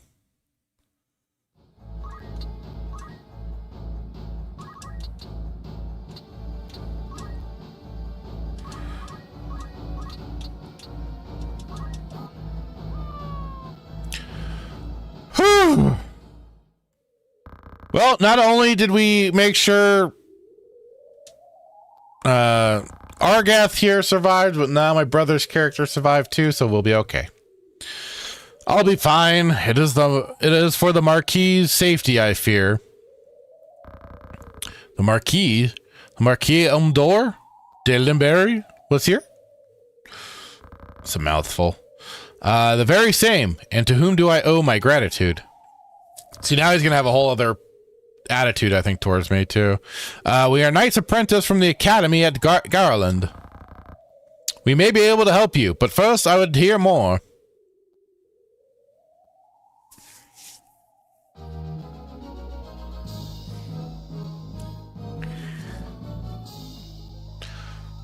Whew.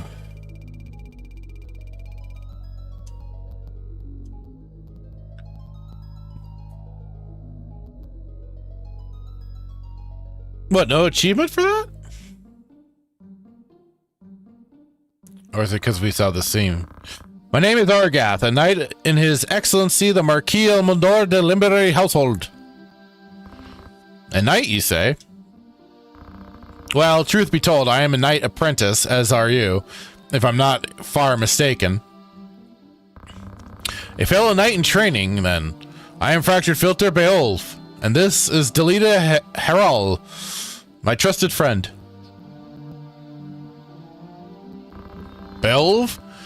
You're not of the Beowulfs of the Order of the Northern Sky, are you? What fantastic luck! A blessing in the midst of a disaster! What? You what? The Order can help me rescue the Marquis. It must! The Marquis is held captive? They took him hostage, yes, but he still lives. We must act quickly, if he is to remain so. Should he be killed, I will lose everything.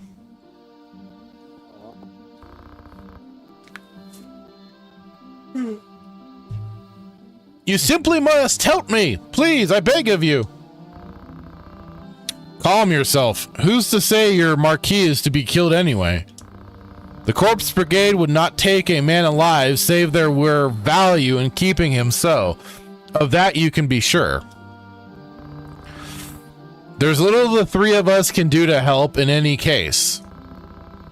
If the Marquis was taken hostage, Egros will be in an uproar. You can be sure of that too. Then before all else, we will report into Egros. Are we agreed? Yes, yes. Agreed. We'll start there.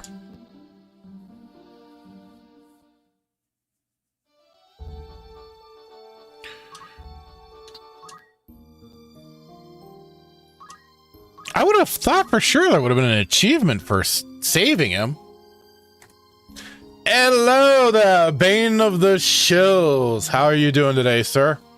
Saying, hey, yo, hello. I gotta check that really quick. Because I would have... Because I know it's certainly a thing for the progression of the game itself when you save Argath like that.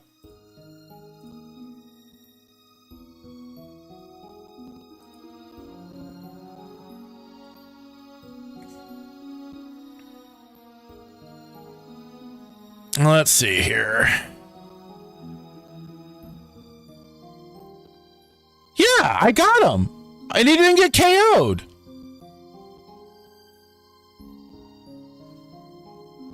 Why didn't I earn that achievement?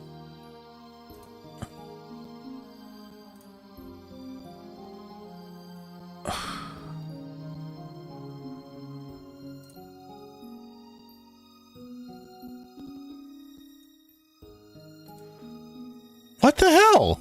Because I earned the first one just fine, but not... Wait, yeah, choose not to save him, but do not let him get KO'd. My bad, I misread that. Wait, why would you want to do... Why not for saving him, too?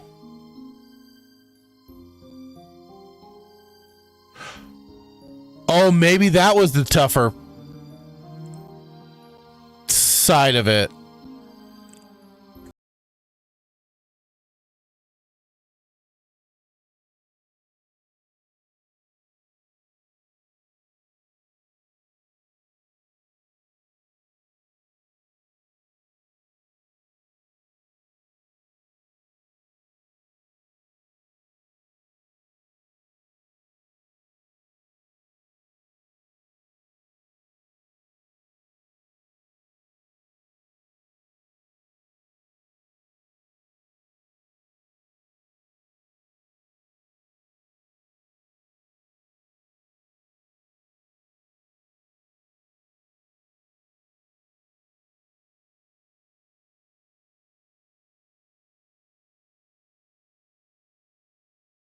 So in Final Fantasy War of the Lions, you should generally save Argath or Algus in the Mandalia Plains mission to ensure he joins your party as an ally. Saving him also makes a later difficult battle in Chapter 1 easier, and he will have lower bravery, which affects his AI and auto potion usage. Here are the key details regarding the decision. The choice. You can choose to save him or focus on the enemies. Why save him? If saved, he joins you. Additionally, if you save him during the battle, you gain a permanent bravery boost for your units in a later Chapter 1 fight. The alternative, if you choose not to save him, he still appears in later scenes, but the battle is simply about killing all enemies. Huh.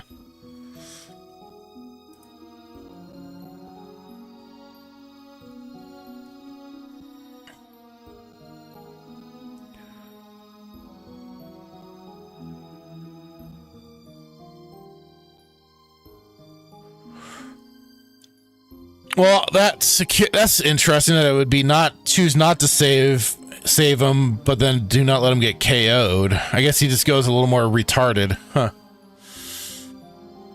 Spartacus, you're not worthy. No! Maybe because one choice is a plot point, the other choice isn't a plot point, but an added benefit, and that's what it sounds like. I was just like, wait a minute, why didn't I get that? Because I thought that would have been the more... Because I thought when you were trying to save him, that was the more difficult option of the two.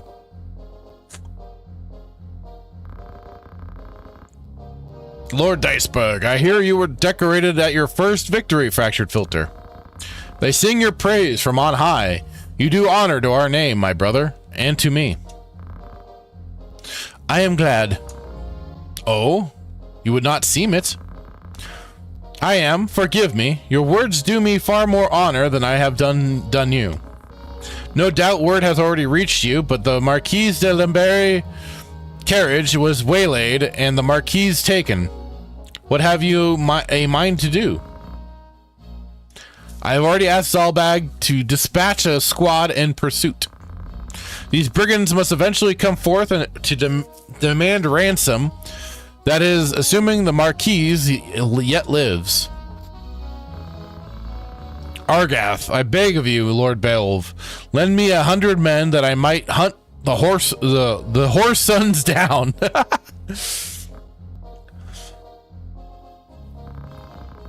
Please, my lord, grant me means to avenge my fallen friends.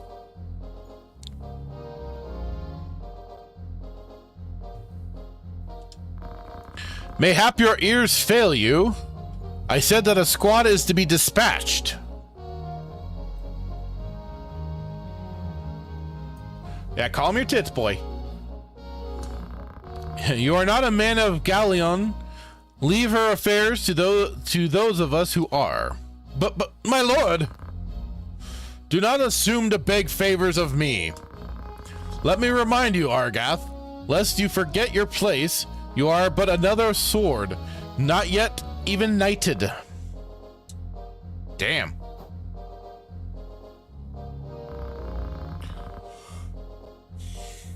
Two of you will remain here at Egros and serve among the castle guard.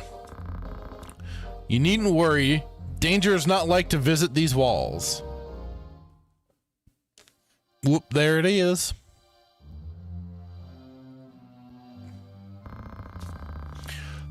My own house was once respected as highly as House Beowulf, you know. At least until my grandfather was captured during the war. He turned traitor, thinking to buy his freedom with the lives of his friends. But this freedom scarce outlived his honor. He was not a dozen paces out their gate when the dagger found his back. Oof. Killed by some common squire, no more a knight than I. One of the men he betrayed later escaped and spread word of his misdeeds. My lord father would have none of it, of course, but he was the only one. Our bannermen deserted us, our reputation ruined. Bogus.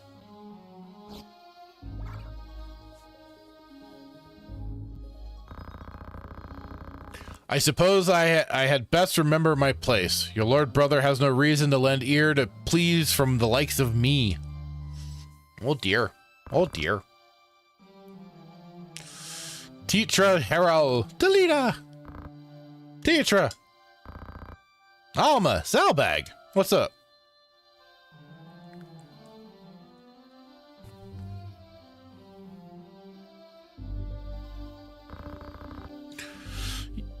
You've come home. Yeah, whatever. It's been some time, hasn't it, Salbag? I heard about Garland. They say you made short work of those brigands. Now you've truly the right to call yourself a Beowulf. Father would be proud. Thank you, Lord Brother. Ha! You certainly haven't changed. Gods forbid you show a bit of cheer on being praised. And you, Delita, do not think word of your deeds escapes our ears. Your sister has been so full of pride, I quite feared she might burst. Worry not, my seams have held. I'm glad to see you looking so well, Delita. And have you settled in at school? Yes, the others have been all quite kind to me. Would that we could speak at greater leisure, but there are duties that require my attendance. Rogues do not catch themselves. I understand. Good luck.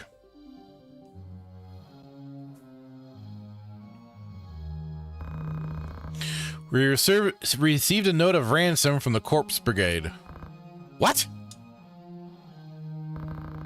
Something about it sits unwell with me. They are anarchists, to be sure, bent on bringing down the aristocracy. But they fancy themselves righteous and prey only on the nobility and those in our employ. Would such as they truly kidnap the Marquis for want of coin? Why wouldn't they? They're not but common footpads.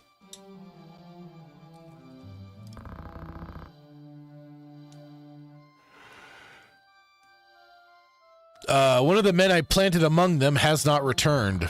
I worry he may be caught up in something serious, but there are those who do not think some mere spy worth a search party's efforts. Where was he last known to be? A mercenary city named Dorter in Eastern Galleon. Guarding a castle grows dreadfully dull, wouldn't you agree?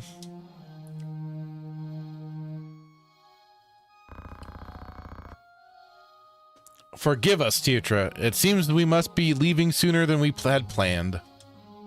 Aw, darn. Don't worry about me. Just take care of yourself. I will. Mind your studies. I'll be back before you've even noticed I'm gone.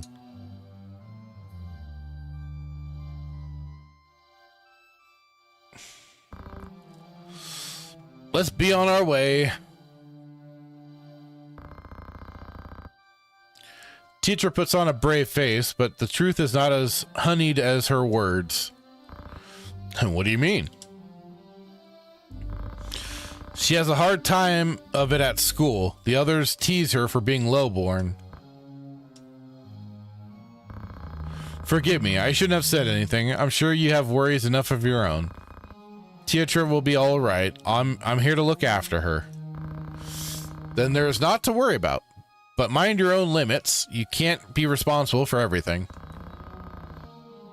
Says the brother who never fails to do any and all that is expected of him. Don't lose sight of yourself, Fractured Filter. You needn't let your life be ruled by the fact you were born a Beowulf. Now you're starting to sound like Mother.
Party roster.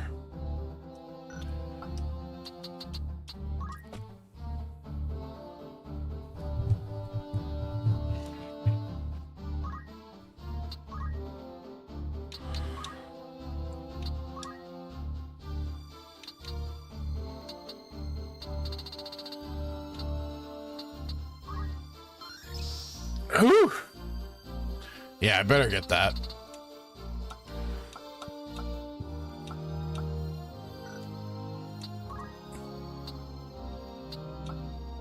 Oh, interesting. Okay, so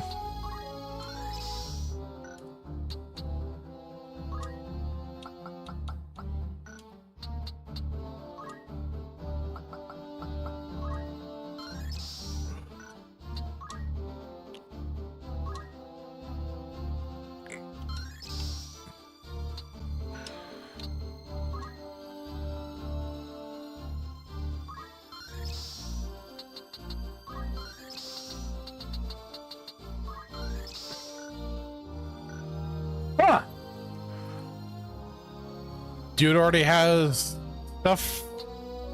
Interesting.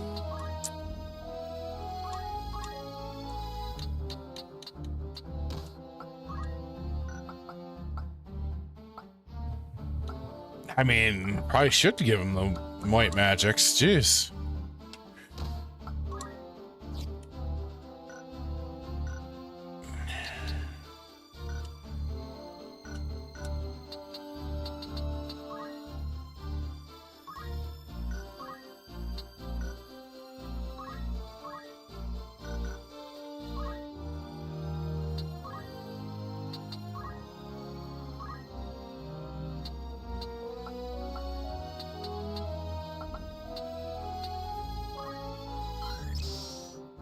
I don't know why you'd go for Rush when...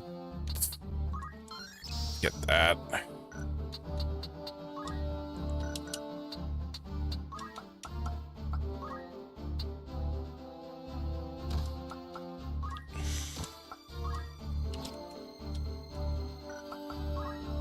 thought it'd be nice to have that JP boost.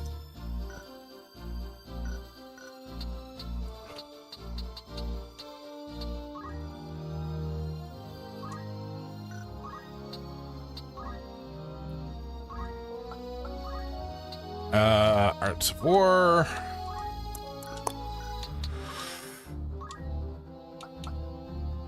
Ah! Give her that. Give her that.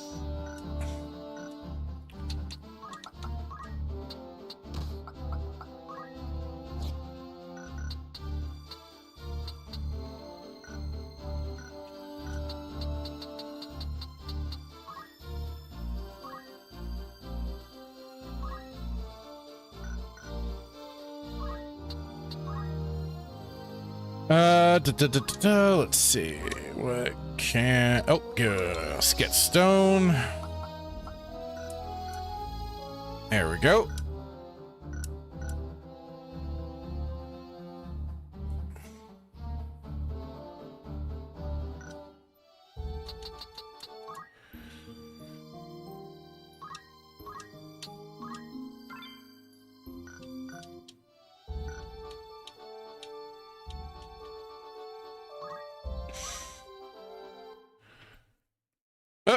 Another scene, jeez.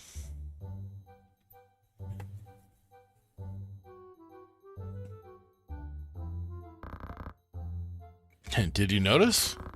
Notice what? How am I supposed to notice if we don't tell me what it is I'm supposed to look at? The menu, you clod. Take a glimpse. The menu? Oh right, there's something new. There's some new words on it. Melee and rendezvous. What do you suppose those are?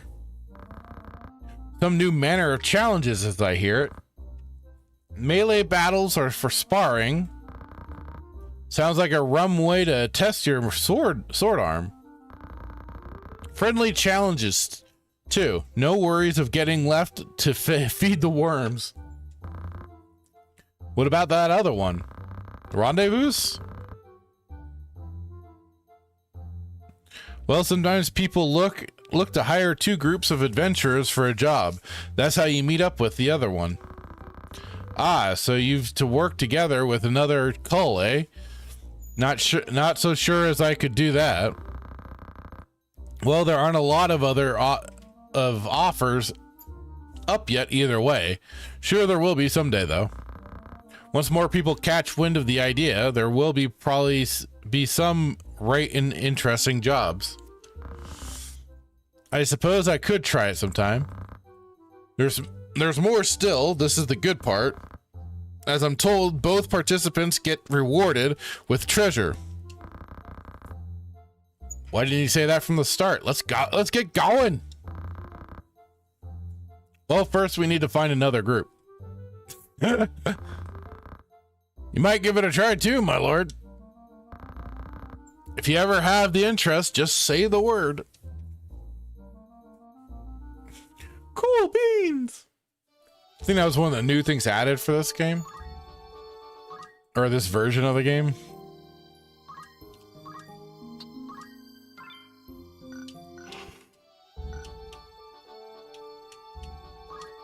I think we'll maybe do this one. We'll do one more battle.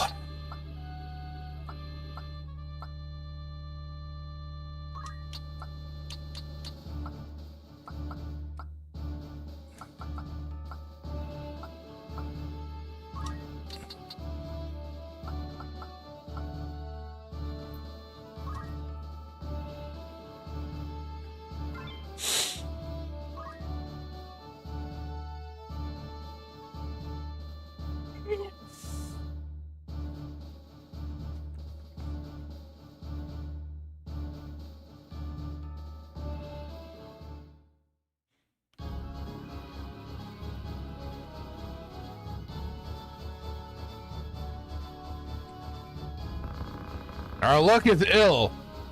That we should chance upon fiends such as these in the woods. Some of us prefer fiends in a wood to a dull watch in Castle Garrett's, Argath. And some of us are not so quick to jape in danger's face.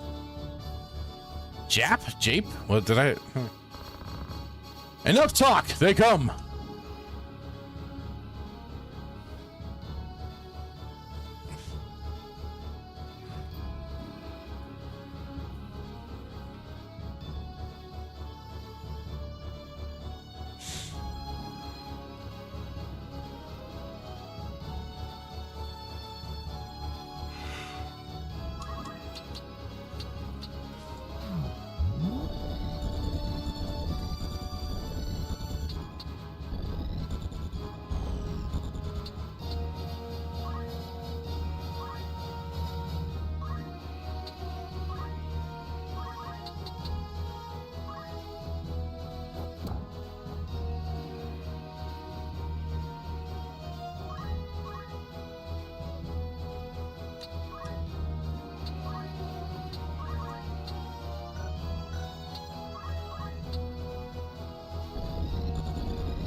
Not about to rush too far ahead just yet.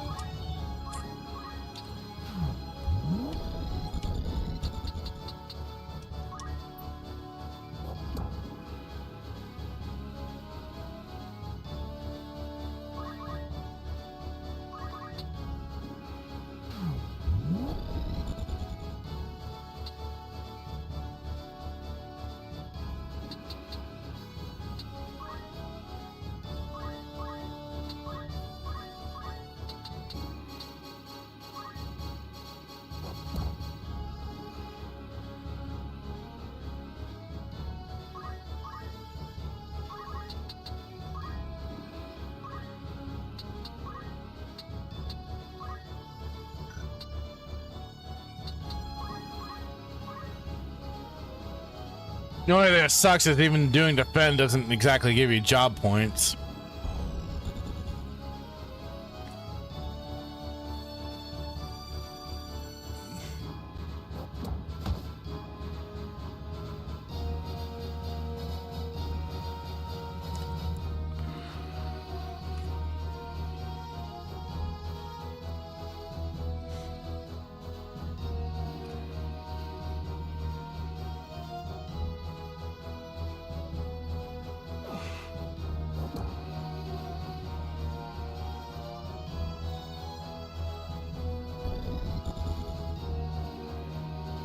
Ah, mother fudger.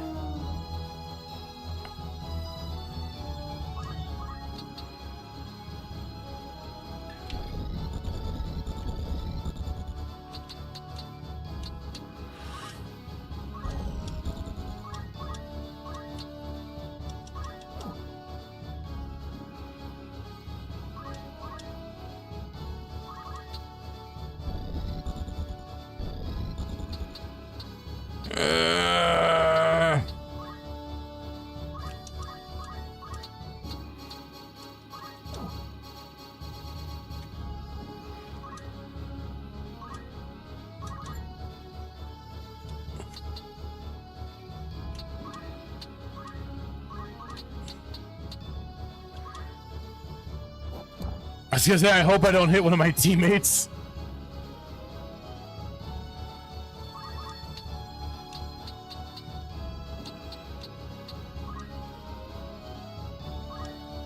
Thankfully, I did not.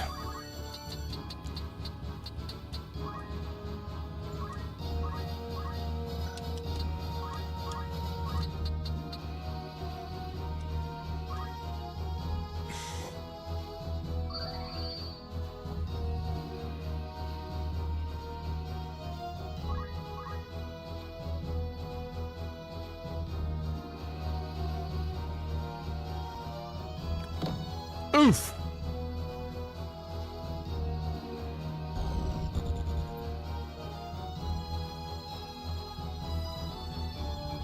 Eye gouge? Oh no. Oh shit.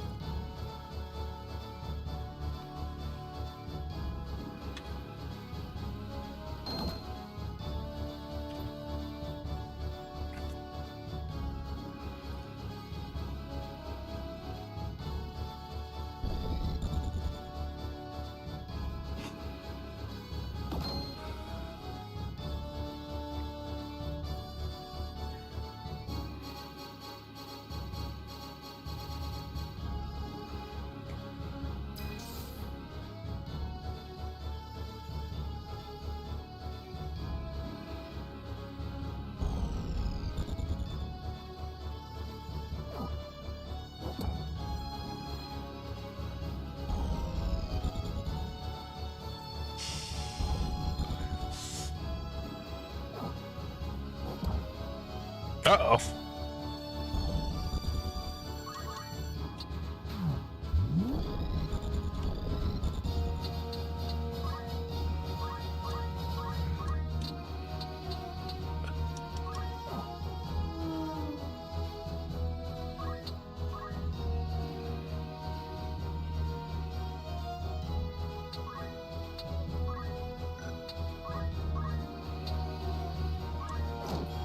Oh, damn.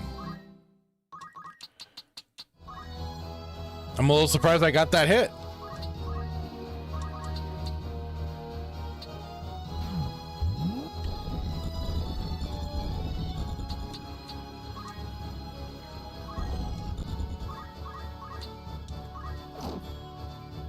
No!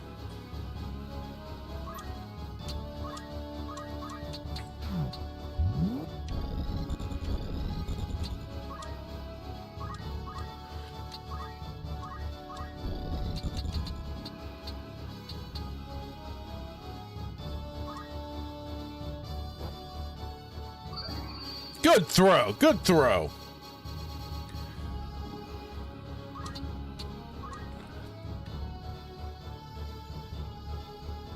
I just healed him, you prick!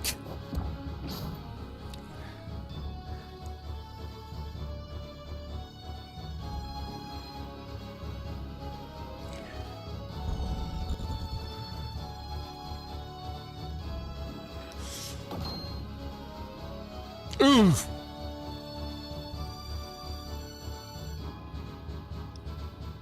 Oh no, Shizu's gonna get taken down again. No! Leave Sheepster alone! God damn it.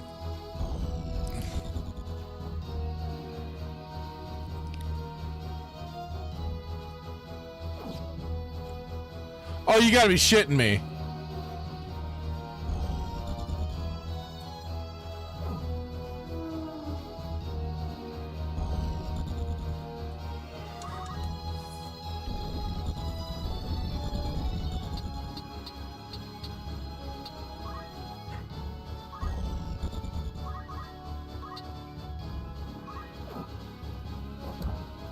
Hey! Who said you could hit me back? I didn't.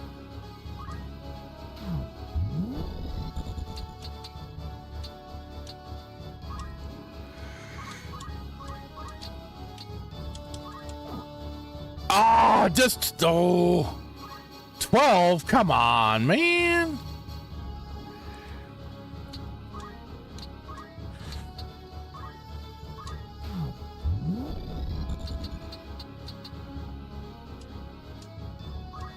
Rise from your grave. Oh, just with 8 health.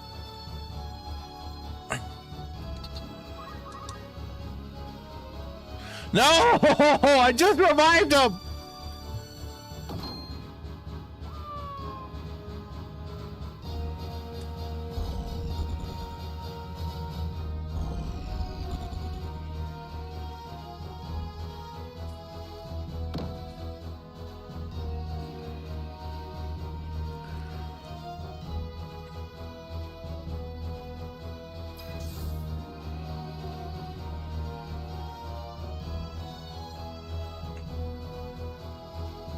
Shit.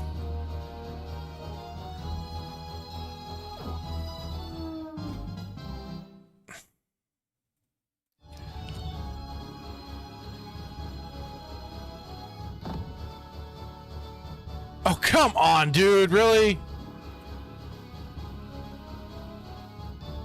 Where are you going?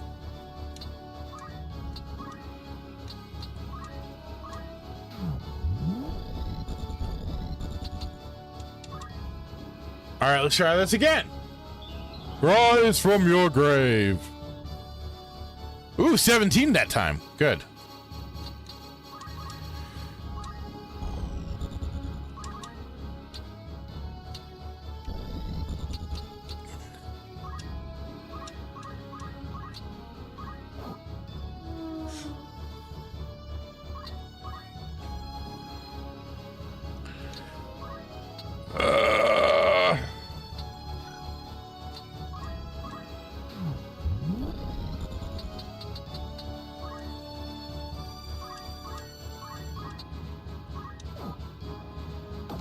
Ah, shit.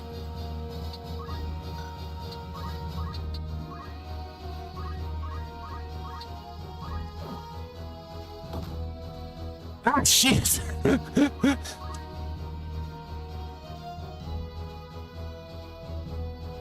Shit.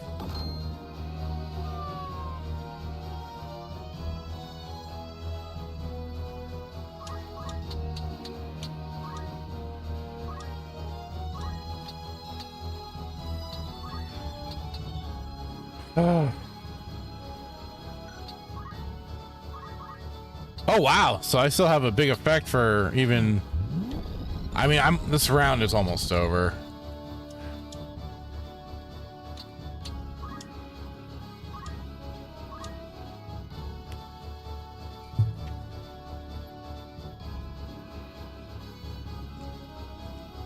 What are you assholes doing?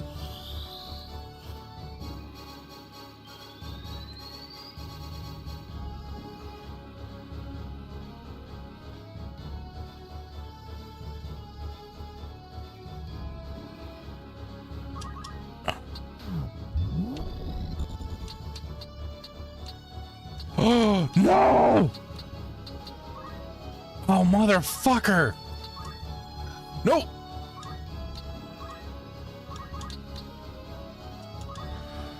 I swear to God, if I miss, oh thank God.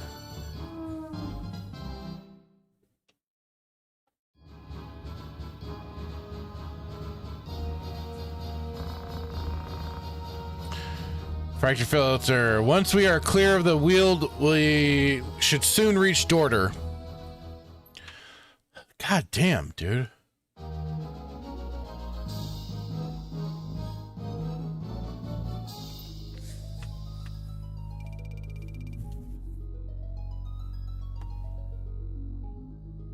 Well, that was a lot more Gil this time around. Made it out of there by the skin of my teeth.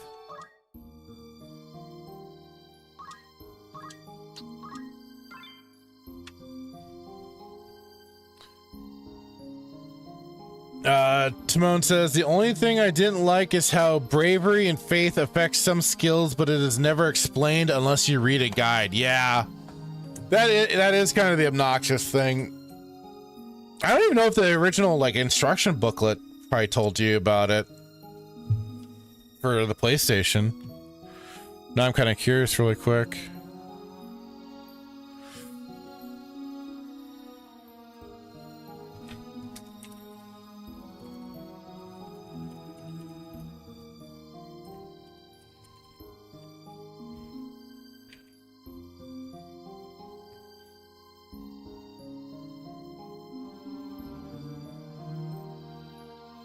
Always the kind of the curiosity.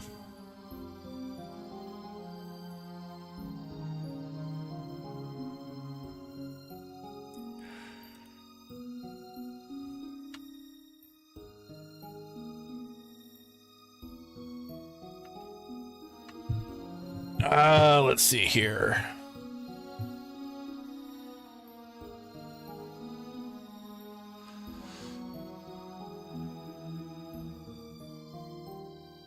Flow of battle. First skirmish.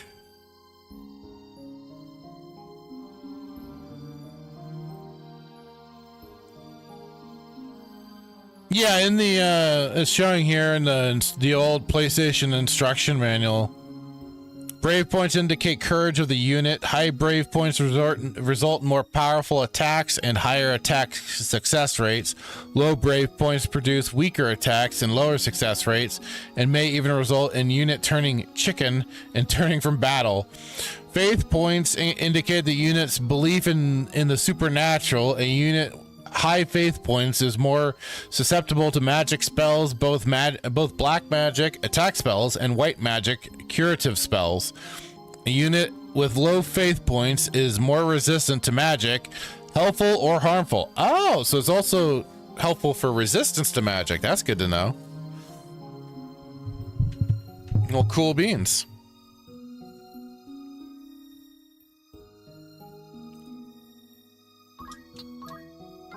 Oh, wait, I just saved.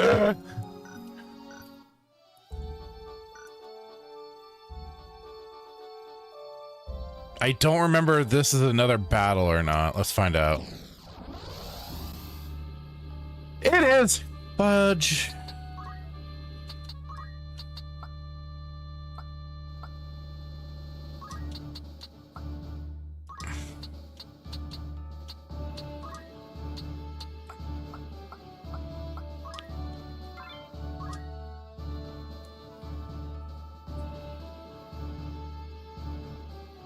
Oh, another achievement.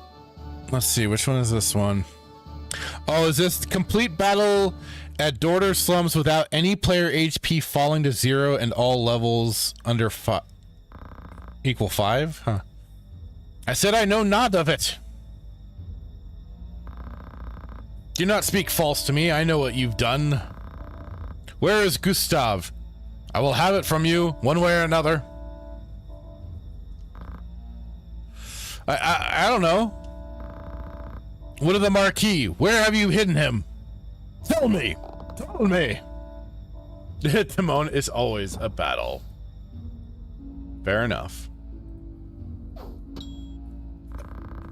I will not ask again. Where are they?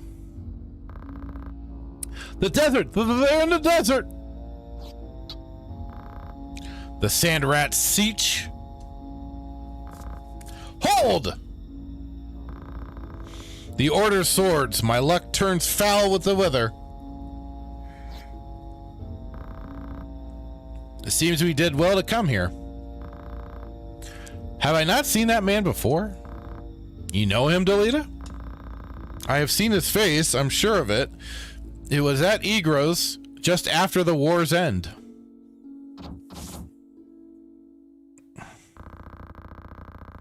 You'll pardon me my misgivings, but this has not the look of any joyous reunion. To arms!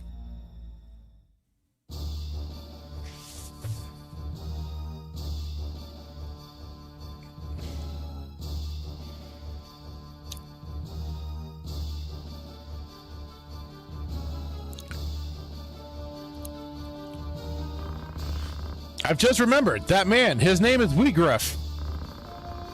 He commanded the dead men during the war, a company of volunteers assembled by peasantry. What? But that would make him... Aye, the commander of the corpse brigade.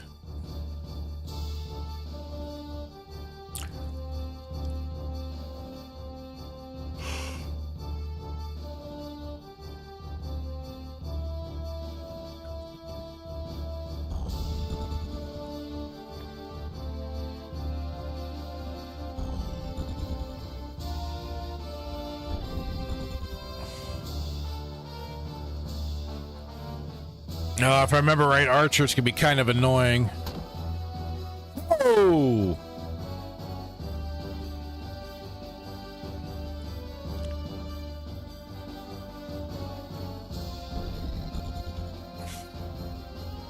I think I might end up dying.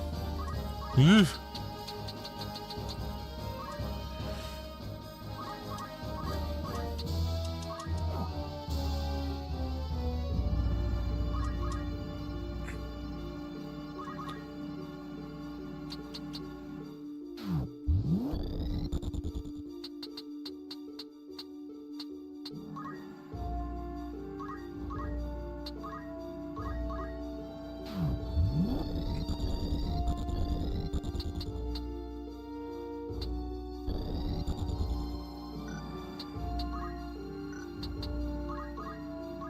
Damn.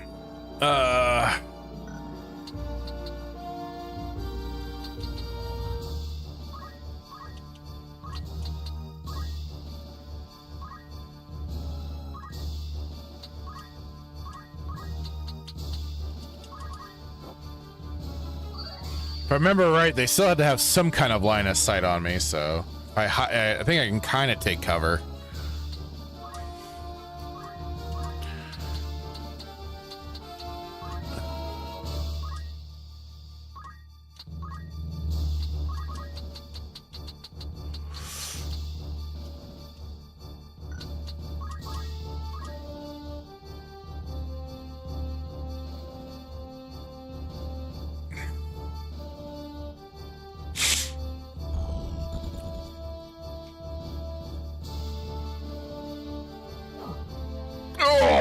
Fuck.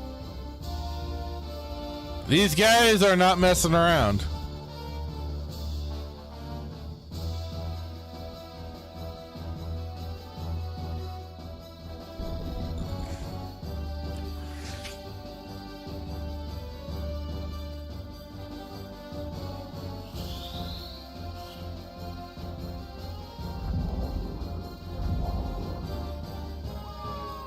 Shit. Well, I'm not getting that achievement if I make it out of this. Fuck, I probably should have done some leveling.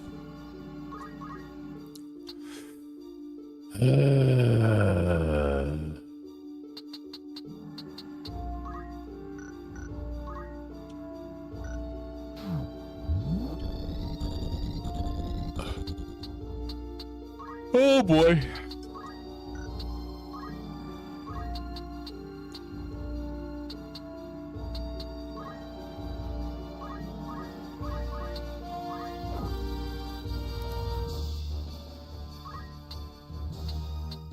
I done goofed.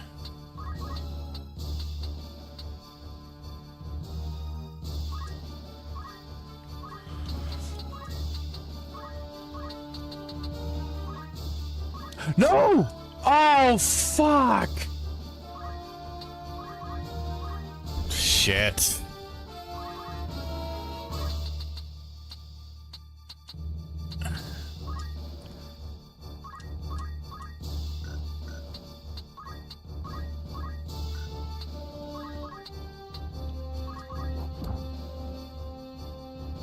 Oh, lordy.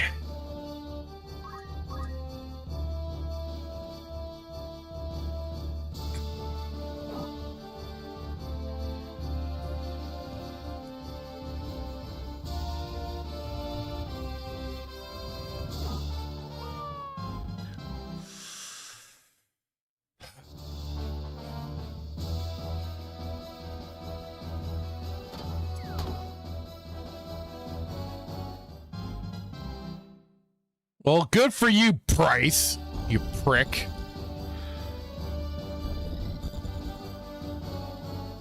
Oh, no!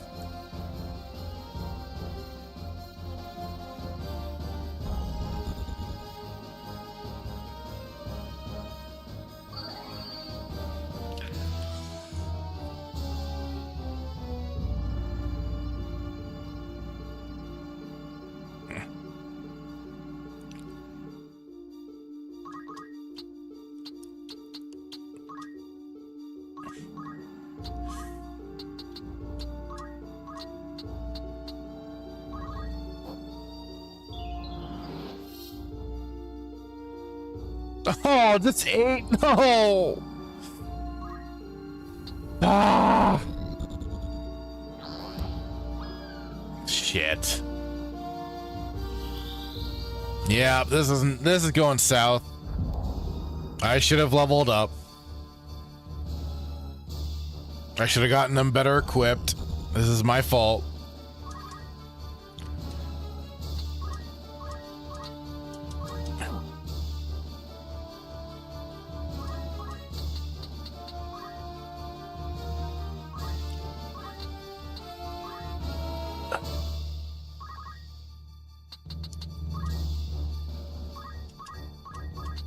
Well, let's go down fighting, damn it!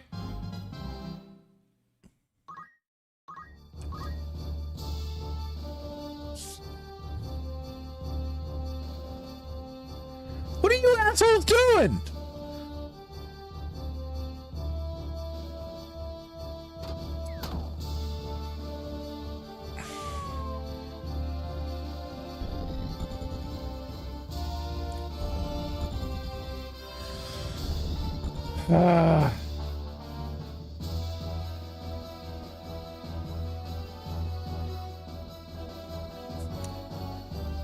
Oh shit, they're gonna nuke my they're gonna nuke my healer. And me. Fuck. There I go.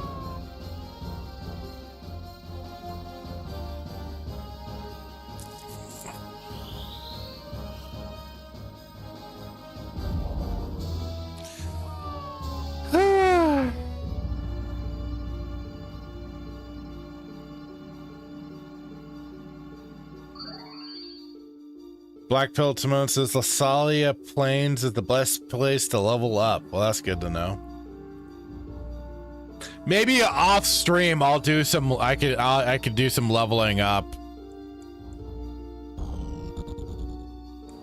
Cause I doubt people would want to see me grind through the levels.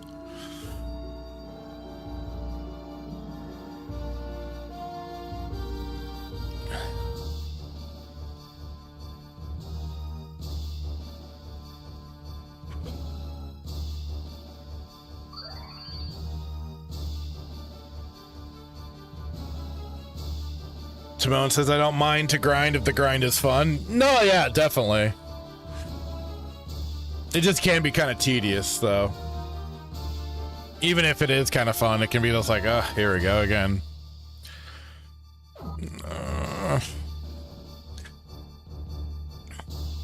Oh, there's gonna go my... If I doubt we're gonna make it out of this one.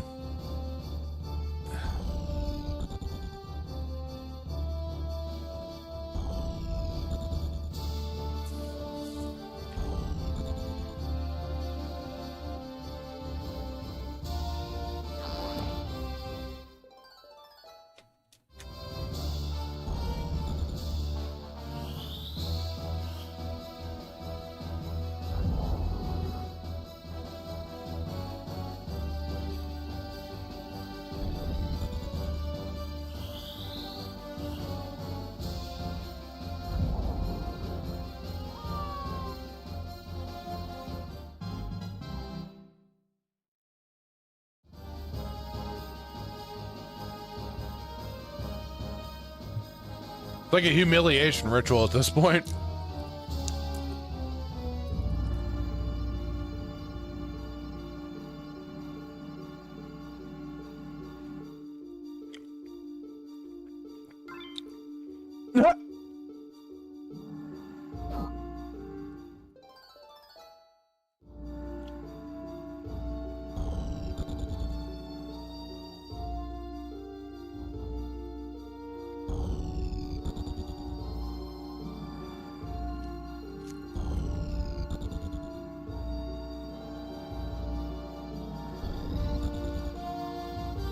I was worried it'd end up like this, too.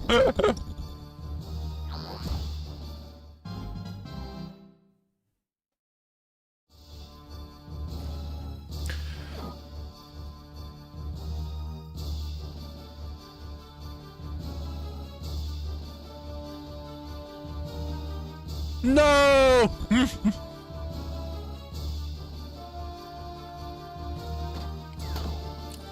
Ah, they got the last hit on deleted before I turned it into an item.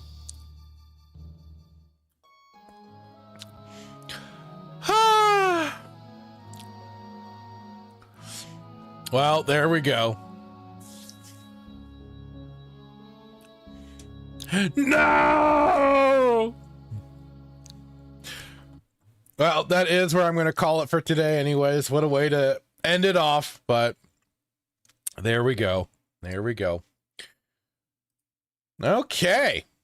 Well, I just want to say a big thank you. This is another fun episode of Respawn Roast Cantina. And thank you everybody that showed up today. Blackpill Timon, Spartacus, Dan Blackroyd. We had, of course, Hassan Avocado King. And we did have Scran in at the beginning. And also on the kick side, we had a new face. Battery at 1. Thank you for dropping by. Much appreciated. Next week we will be playing Star Wars Empire at War. I'll be starting the Imperial campaign on that. And like I said, I think I will use Final Fantasy Tactics and that game as games to play in between Star Wars Galaxy's Legends server, which was the winner of the voting.